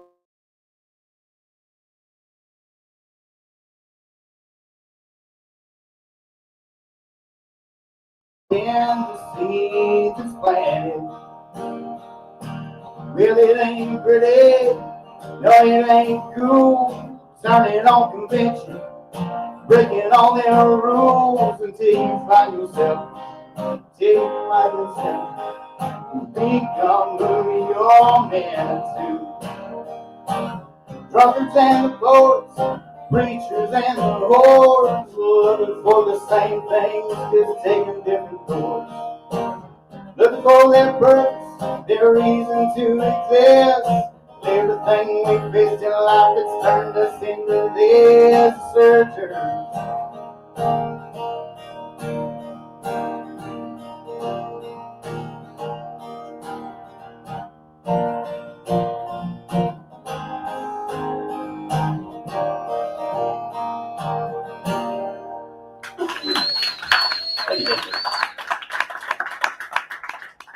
I keep an app on my phone. It's the Notes app on the iPhone may be the coolest invention ever, because I'll be driving down the road and I'll get a line that pops into my head. And it sounds like, oh, that's a really cool song line. I've got a whole duet written from one of those little notes that popped into my head. I don't know anybody to sing a duet. Oh, I was worried that was me. Man. You're gonna apologize. Hey, you worked here. I'm just a guest. I was worried I screwed something up. But anyways, this is one of those. I had something that popped in my head because I'm a notorious overthinker, like nonstop. So I had something pop into my head. I was just like, just be here now. And it didn't pop into my head. I think there's some yogi or guru that wrote a book about that. It's literally called Be Here Now. But I started looking into some of that stuff, and so I wrote it down, and it just stuck so much that I got it tattooed on me whenever I was doing a little stint in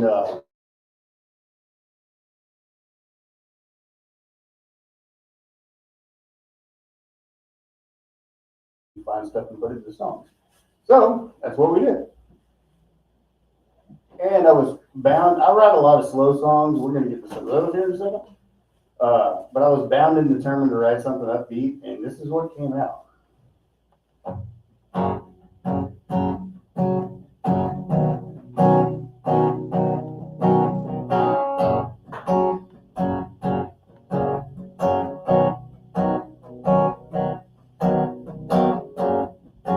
Everybody's getting so caught up in what should be. They're all missing out on what's under their damn feet. Take a minute, baby, take a look around. There's so much wonder in this world waiting to be found. Just be here now. Hold my hand. Let go of expectations. Live right where we stand. Just be here now. Feel that rush. We got a lot of getting up on the living in front of us.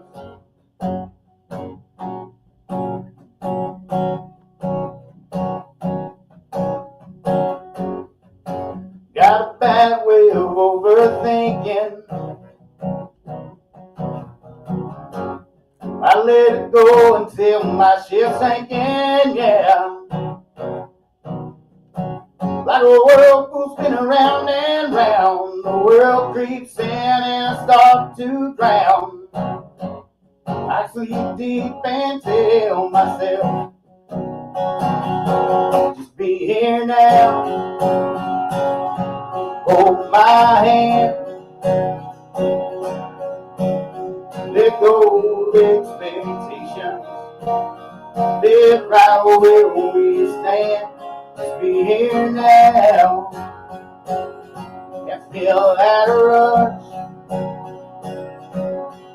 We got a lot of getting up on the living in front of us.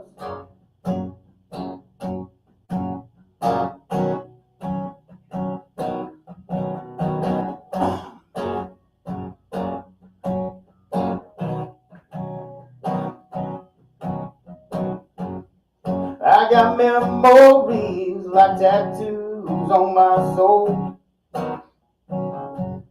Never be rid of them, but they won't tell me where to go.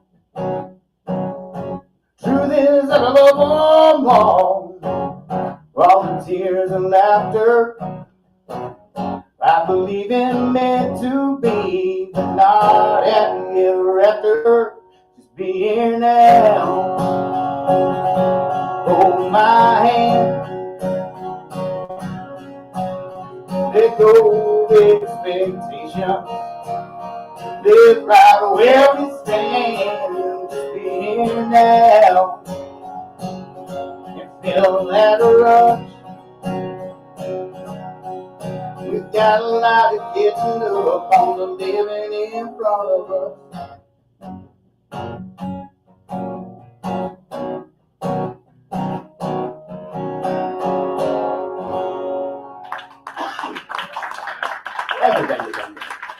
Okay, I'm gonna pause for a second. Every once in a while, there are ears in the building that own the building that like what they hear. And he said if you would like to record that song here on him, he would love to do it for you. Oh, absolutely.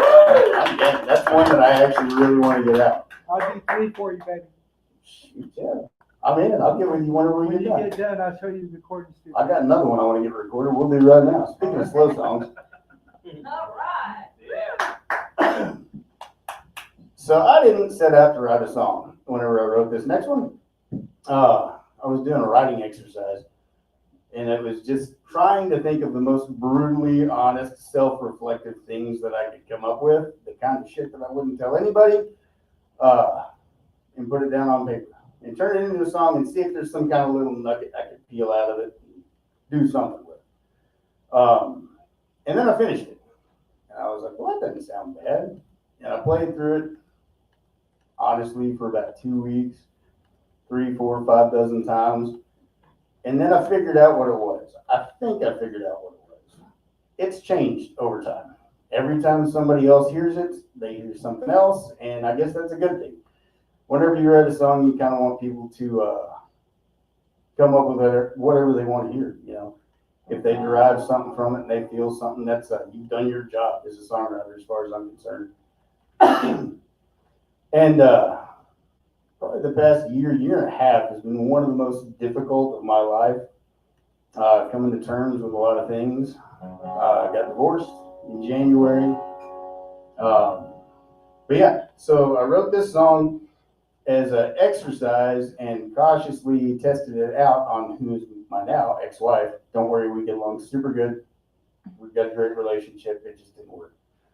And she loved it, which, considering what I thought it was, I was like, okay. Anyways, this is called Writing Me, Writing. This is not a weird song like they were talking about earlier.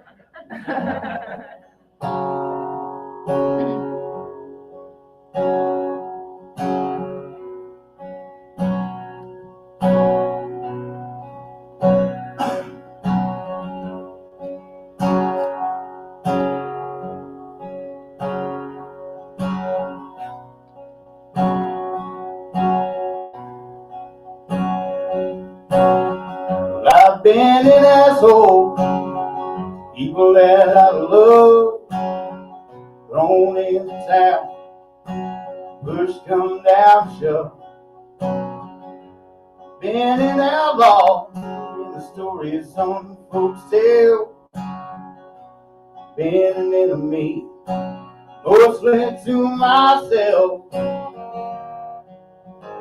Trying to put those stories back upon my shelf.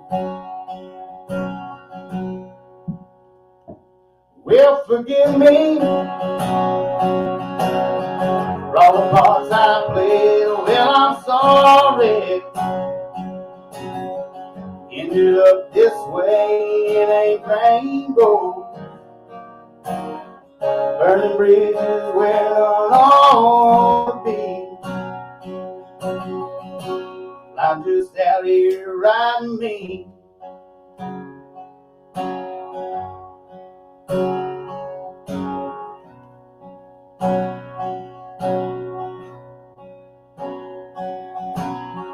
I've seen the glacier that river's born.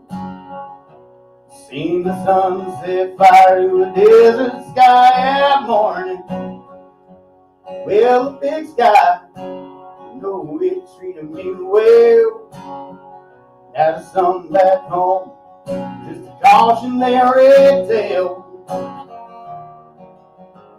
Got caught chasing dreams never meant for me. Well, forgive me for all the parts I played. Girl, I'm sorry. Ended up this way, it ain't rainbow. Burning bridges where none ought to be. I'm just out here riding me.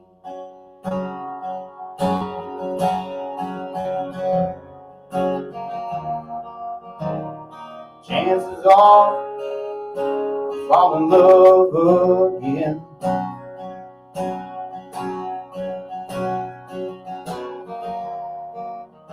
Cause the heart is broke, always finds a way to mend.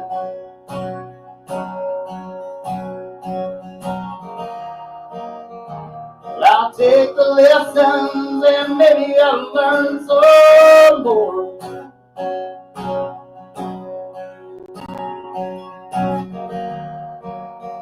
But I'll never let my shadow darken your front door.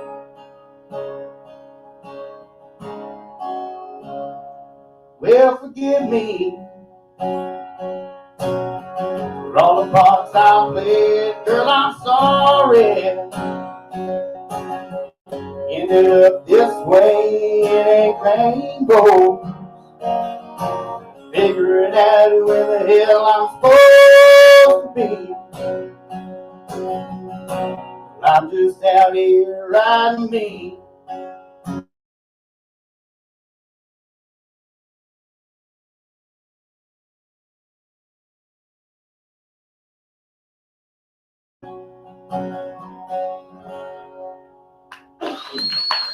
Thank you, baby.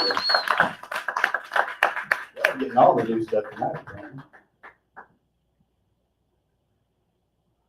I don't even know where I'm at in my set here. Is that 2 or 3? Sing your heart out. My heart's not what we've got to worry about. My left hand is. I had carpal Right. tunnel surgery about 3 years ago. We're going to get 5 or 6 in. Stuff's going to get a little weird. We're going to do, I wasn't planning on doing this one, but we'll do this. It's an old song. I wrote this sitting on the patio at Tom's Daiquiri in Lubbock, Texas on Sunday night. This man knows what I'm talking about. Both of them two do. I brought those people. This guy used to be my boss. He used to write my paychecks many moons ago. And now we're just buddies. And he brings me beer to BYOB events in Fort Worth, Texas. But anyways, they've got a legendary now songwriter night that they do at the Blue Light in Lubbock, Texas on Monday nights. And it used to be owned by a guy named Tom's Daiquiri. Well, they always open up Tom's Daiquiri and it'd stay open until 9 o'clock. You could sit on the porch, but it was open 4 or 5 nights a week. The Blue Light was only open on Thursdays and Fridays and Saturdays whenever I was in college. Well, all of the songwriters that played up there, because it's this legendary venue, the songwriters that played there were like, we really need to do an open mic night up here so people can start coming out and playing.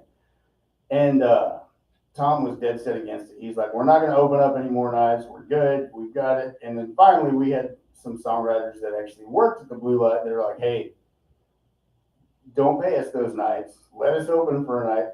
Let's see what happens. And so anyways, we started doing that songwriter night on Sundays whenever I was in college. And Tom begrudgingly opened it up, and we all made sure that we drank enough while we were there that it made him some money. But anyways, one of those days, we were sitting on the patio at Tom's Daiquiri, and a girl that I used to date was walking by. And I saw her, and, we ended, I'm not going to say on good terms, but I didn't have any hard feelings toward her. But I saw her walking by, and Buddy Holly Avenue is really hard to sneak into a song. So anyways, I wrote this that night and called it Main Street instead.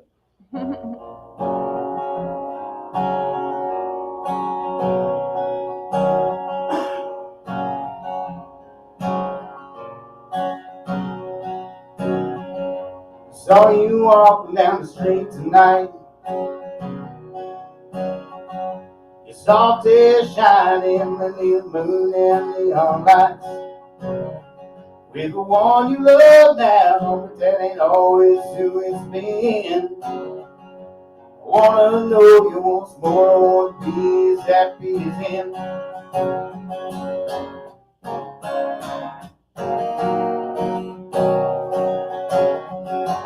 Would you know me just walking down the street?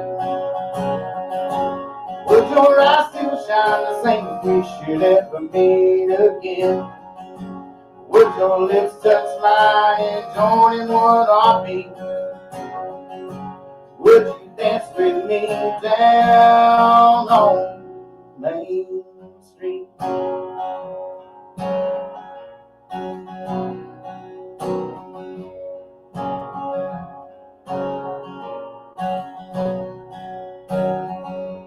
Remember that weekend that we drove down to College Station? Never even turned the radio on because we had good conversation. Old bottle of red wine and a couple of brand new friends. We toasted the night and we prayed that it never ends.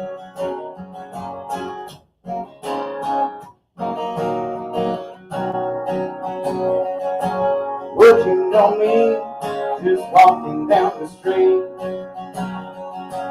Would your eyes still shine the same if we should ever meet again?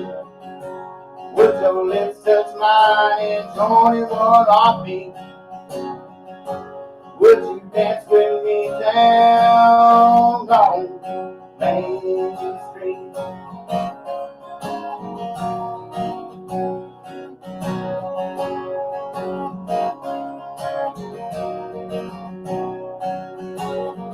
It was 2 a.m. and everybody was fast asleep.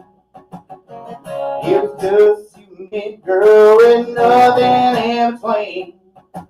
Breath on breath, skin on skin, I relived it time and time again. Would you know me just walking down the street? Would your eyes still shine the same if we should ever meet again? Would your lips touch mine and join in one heartbeat? Would you dance with me down on Main Street?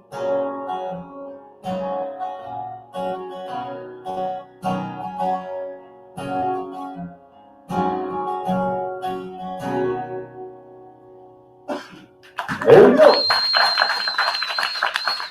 Thank y'all for hanging out, man. That is some truth. Look at this guy over here. He keeps poking his head around. He's a badass. You're badass? Is that what I hear? Are you out picking fights with people? You look a little rough. You look like you could take somebody. I believe it. I like that confidence too, buddy.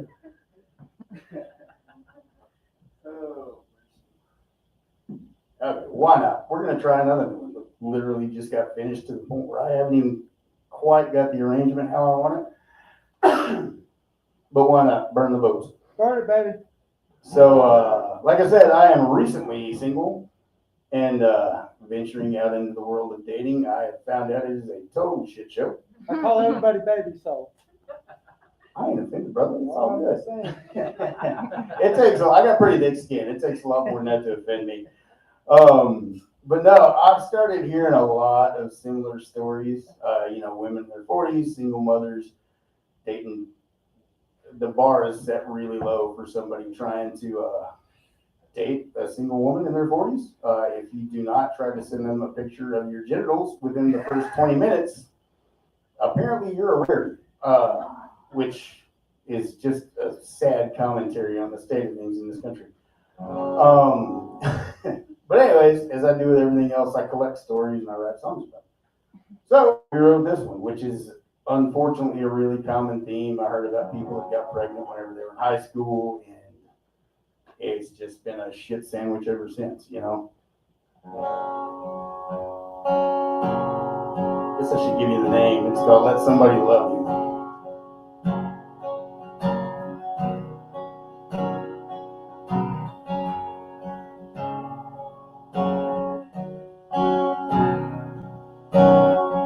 Had your first heartbreak,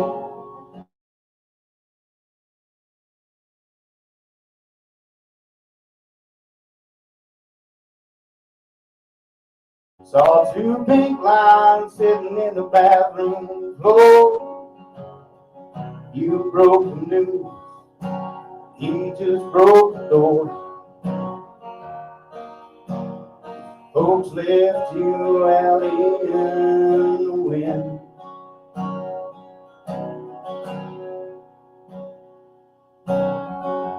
Life goes on with a baby on the way. Brand new lessons, brand new bills to pay. Different time on the high plains.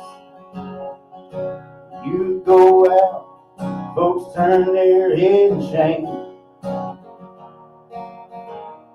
But still you held your breath.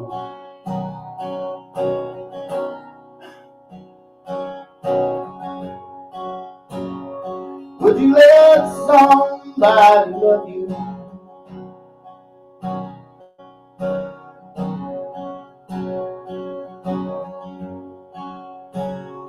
He's just let somebody love you.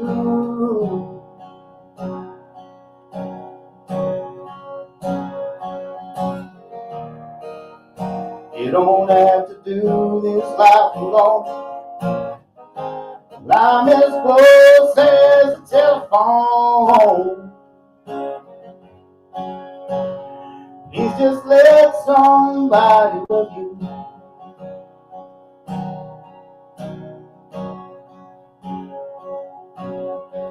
A few years older, got a few more grays. Raised all them babies, they all turned out great. Different growing pains on this side of life. Don't sting no less, still cut like a knife. But your armored heart really just won't break.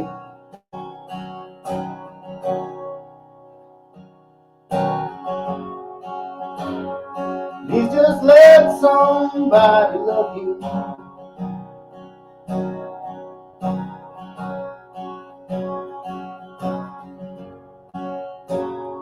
Please just let somebody love you.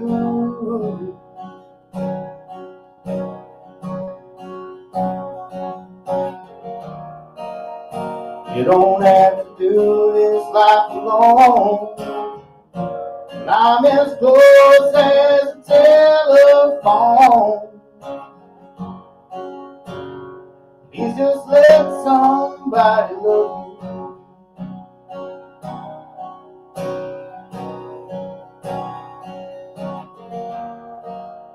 And I know that you've been broke before. And I don't blame you for locking that door. But if your heart still beats, I know you got your pride. But fear don't win until you lock love outside. Please just let somebody love you.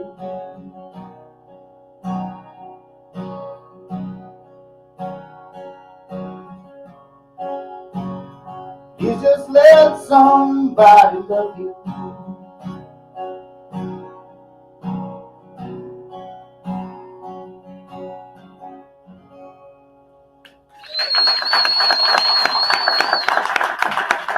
So I'm going to shoot the breeze, and then I'll do one more upbeat, but it's got a whole fun story, so I can relax for a second before we're going through it. True story of the three things that happened to me in this story. One of them is false. About 19 years old, I got in a car in Lubbock, Texas, whenever I was in college. Totaled my car, rear-ended this little old lady because she smashed on her brakes about a quarter mile before she needed to avoid a wreck. I was slowing down like a normal. Anyways, rear-ended her, got in a wreck, totaled my car, paid the ticket, did defensive driving, no harm, no foul. Or so I thought. So apparently, 2 years is a statute of limitations for filing a lawsuit on somebody if you've been in a car wreck. 1 year, 360 days later, I am getting ready for work, strapping on my boots, getting ready to go to Lowe's Home Improvement, load some mulch and bricks into people's car. And I hear a little rap, tap, tap on the front door. And I walk to the front, I look outside, and I see a vehicle that says Lubbock County Constable. And I was like, oh, it's not a sheriff, so I'm not getting arrested. Guy didn't have a gun. He was sitting there. He was dressed like a banker on his day off, like casual Friday. Button-down shirt, blue jeans, boots. So I opened up the front door. I was like, yeah, can we help you? He said, yeah, I'm looking for Nick Morgan. I said, well, you found him. He said, son, you've just been served. I said, I'm not even hungry. He said, no, son, you're being sued, which took me as a total shock because I was 21 years old. I didn't have anything worth taking. Thank God they were suing the insurance company and not me. Well, anyways, that was the first part of the shit sandwich that was that week. About 2 days later, as I'm trying to figure out how I'm going to deal with the lawsuit, we are doing laundry, cooking something in the kitchen, no doubt. We've got stereos going, TVs going, people are playing PlayStation, they're in the backyard playing horseshoes. My roommate's girlfriends are over, AC's running full blast because it's the middle of July. Then we hear a pop, all the lights go out. And we're like, okay, this is a problem. Let's go check the breakers. Well, we walk out back where we hear a scream. One of my roommates is pointing at the wall of the house where it has caught on fire because we live in an old house. Well, apparently the electrical never got updated. And yeah, so our house caught on fire. And there I was, homeless. So I thought to myself, what in the hell am I going to do? And then, of course, it wouldn't be a country song if I didn't tell you also that my dog died the next day. I'll just tell you now, that part didn't happen. I didn't have a dog. I wasn't that responsible. I was a 21-year-old musician in college. But anyways, I had no idea what I was going to do. Our landlord was great, but she said, man, it's going to take at least a week to get the wiring in place, to get this fixed up. Do you have anywhere to go? Of course, both my roommates were frat boys. They didn't have jobs. So they're like, yeah, we'll just go home. We'll drive back to Dallas for the week. I had a job, so I had stuff to do. And I said, well, I'll figure something out. By that point, my parents had moved down to Austin. My brother lived in Amarillo, and we're just not even going to go there. And I thought to myself, what the hell am I going to do? So I packed up a bag full of clothes that smelled like an electrical fire, a cooler full of beer, and I got in my pickup, and I took 2 days sick leave from work, and I drove to Amherst, Texas, where our family farm is. And I went and I ran cows, and I drove the tractor, and I fixed fence for 12, 13 hours a day. And then whenever my grandparents went to bed at about 8:30 in the evening, I got real drunk on the front porch, and I wrote this song about being homesick because I was really tired of being in the city. And that is the story of how my country home came to be.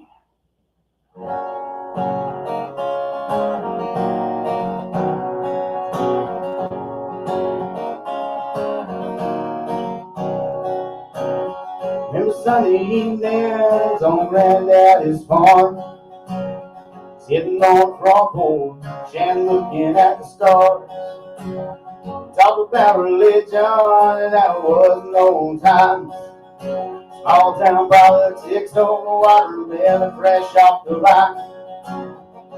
Take me back to wide open space.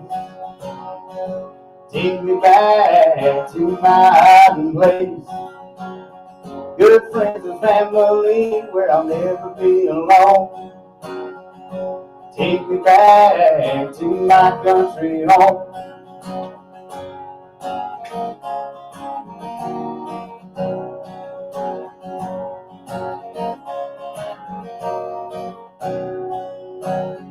Before my graduation, my summer in the sun, all we had to worry about was living and having fun.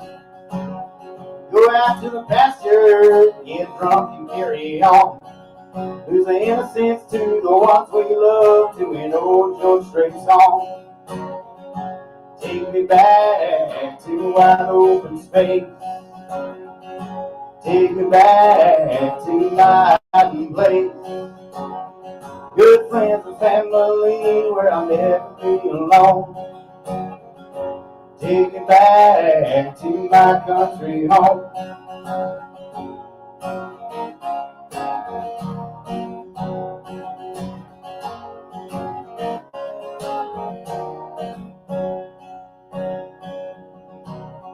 Now I'm in the city, working on my education, reaching for the stars and needing a long vacation. Packing up my clothes, some cold beer and my guitar. You can keep your deadlines and traffic jams. I'm going back to the farm. I'm going back to wide open space. Said I'm going back to my hiding place. Good friends and family where I'll never be alone. Said I'm going back to my country home. I'm going back to my country home, yeah.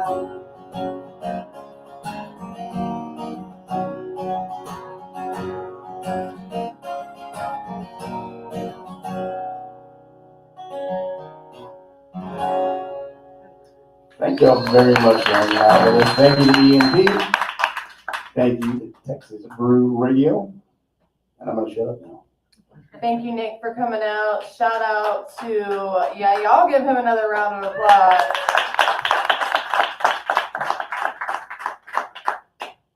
Shout out to North Texas Warrior Golf Association, Price Co-Construction, EMP Studios, Herbal Emporium, and all the people that support us and help us do this. We do this the second Saturday of every month. Remember, sharing is caring. It is a free event. There is power and healing in comedy and music. Tell your friends. Herbal Emporium has been promoting better health with herbs, vitamins, and minerals since 1999. They are your neighborhood Nature's Sunshine authorized distributor. We recommend always going natural first. Many ailments can be cured by having the proper vitamins and nutrients. They offer Juice Plus fruit and vegetable blend supplements, prenatal vitamins, electrolytes for the summer heat, antioxidants to keep you healthy, natural remedies for reducing stress, probiotics to keep your digestive system in check and help with immune function, herbal remedies for blood pressure issues, natural remedies for energy and stamina, natural weight management options, anxiety remedies, health tips, and more. Located at 3100 Seymour Highway, Suite 206, Wichita Falls, Texas, 940-322-3922, and that was Herbal Emporium.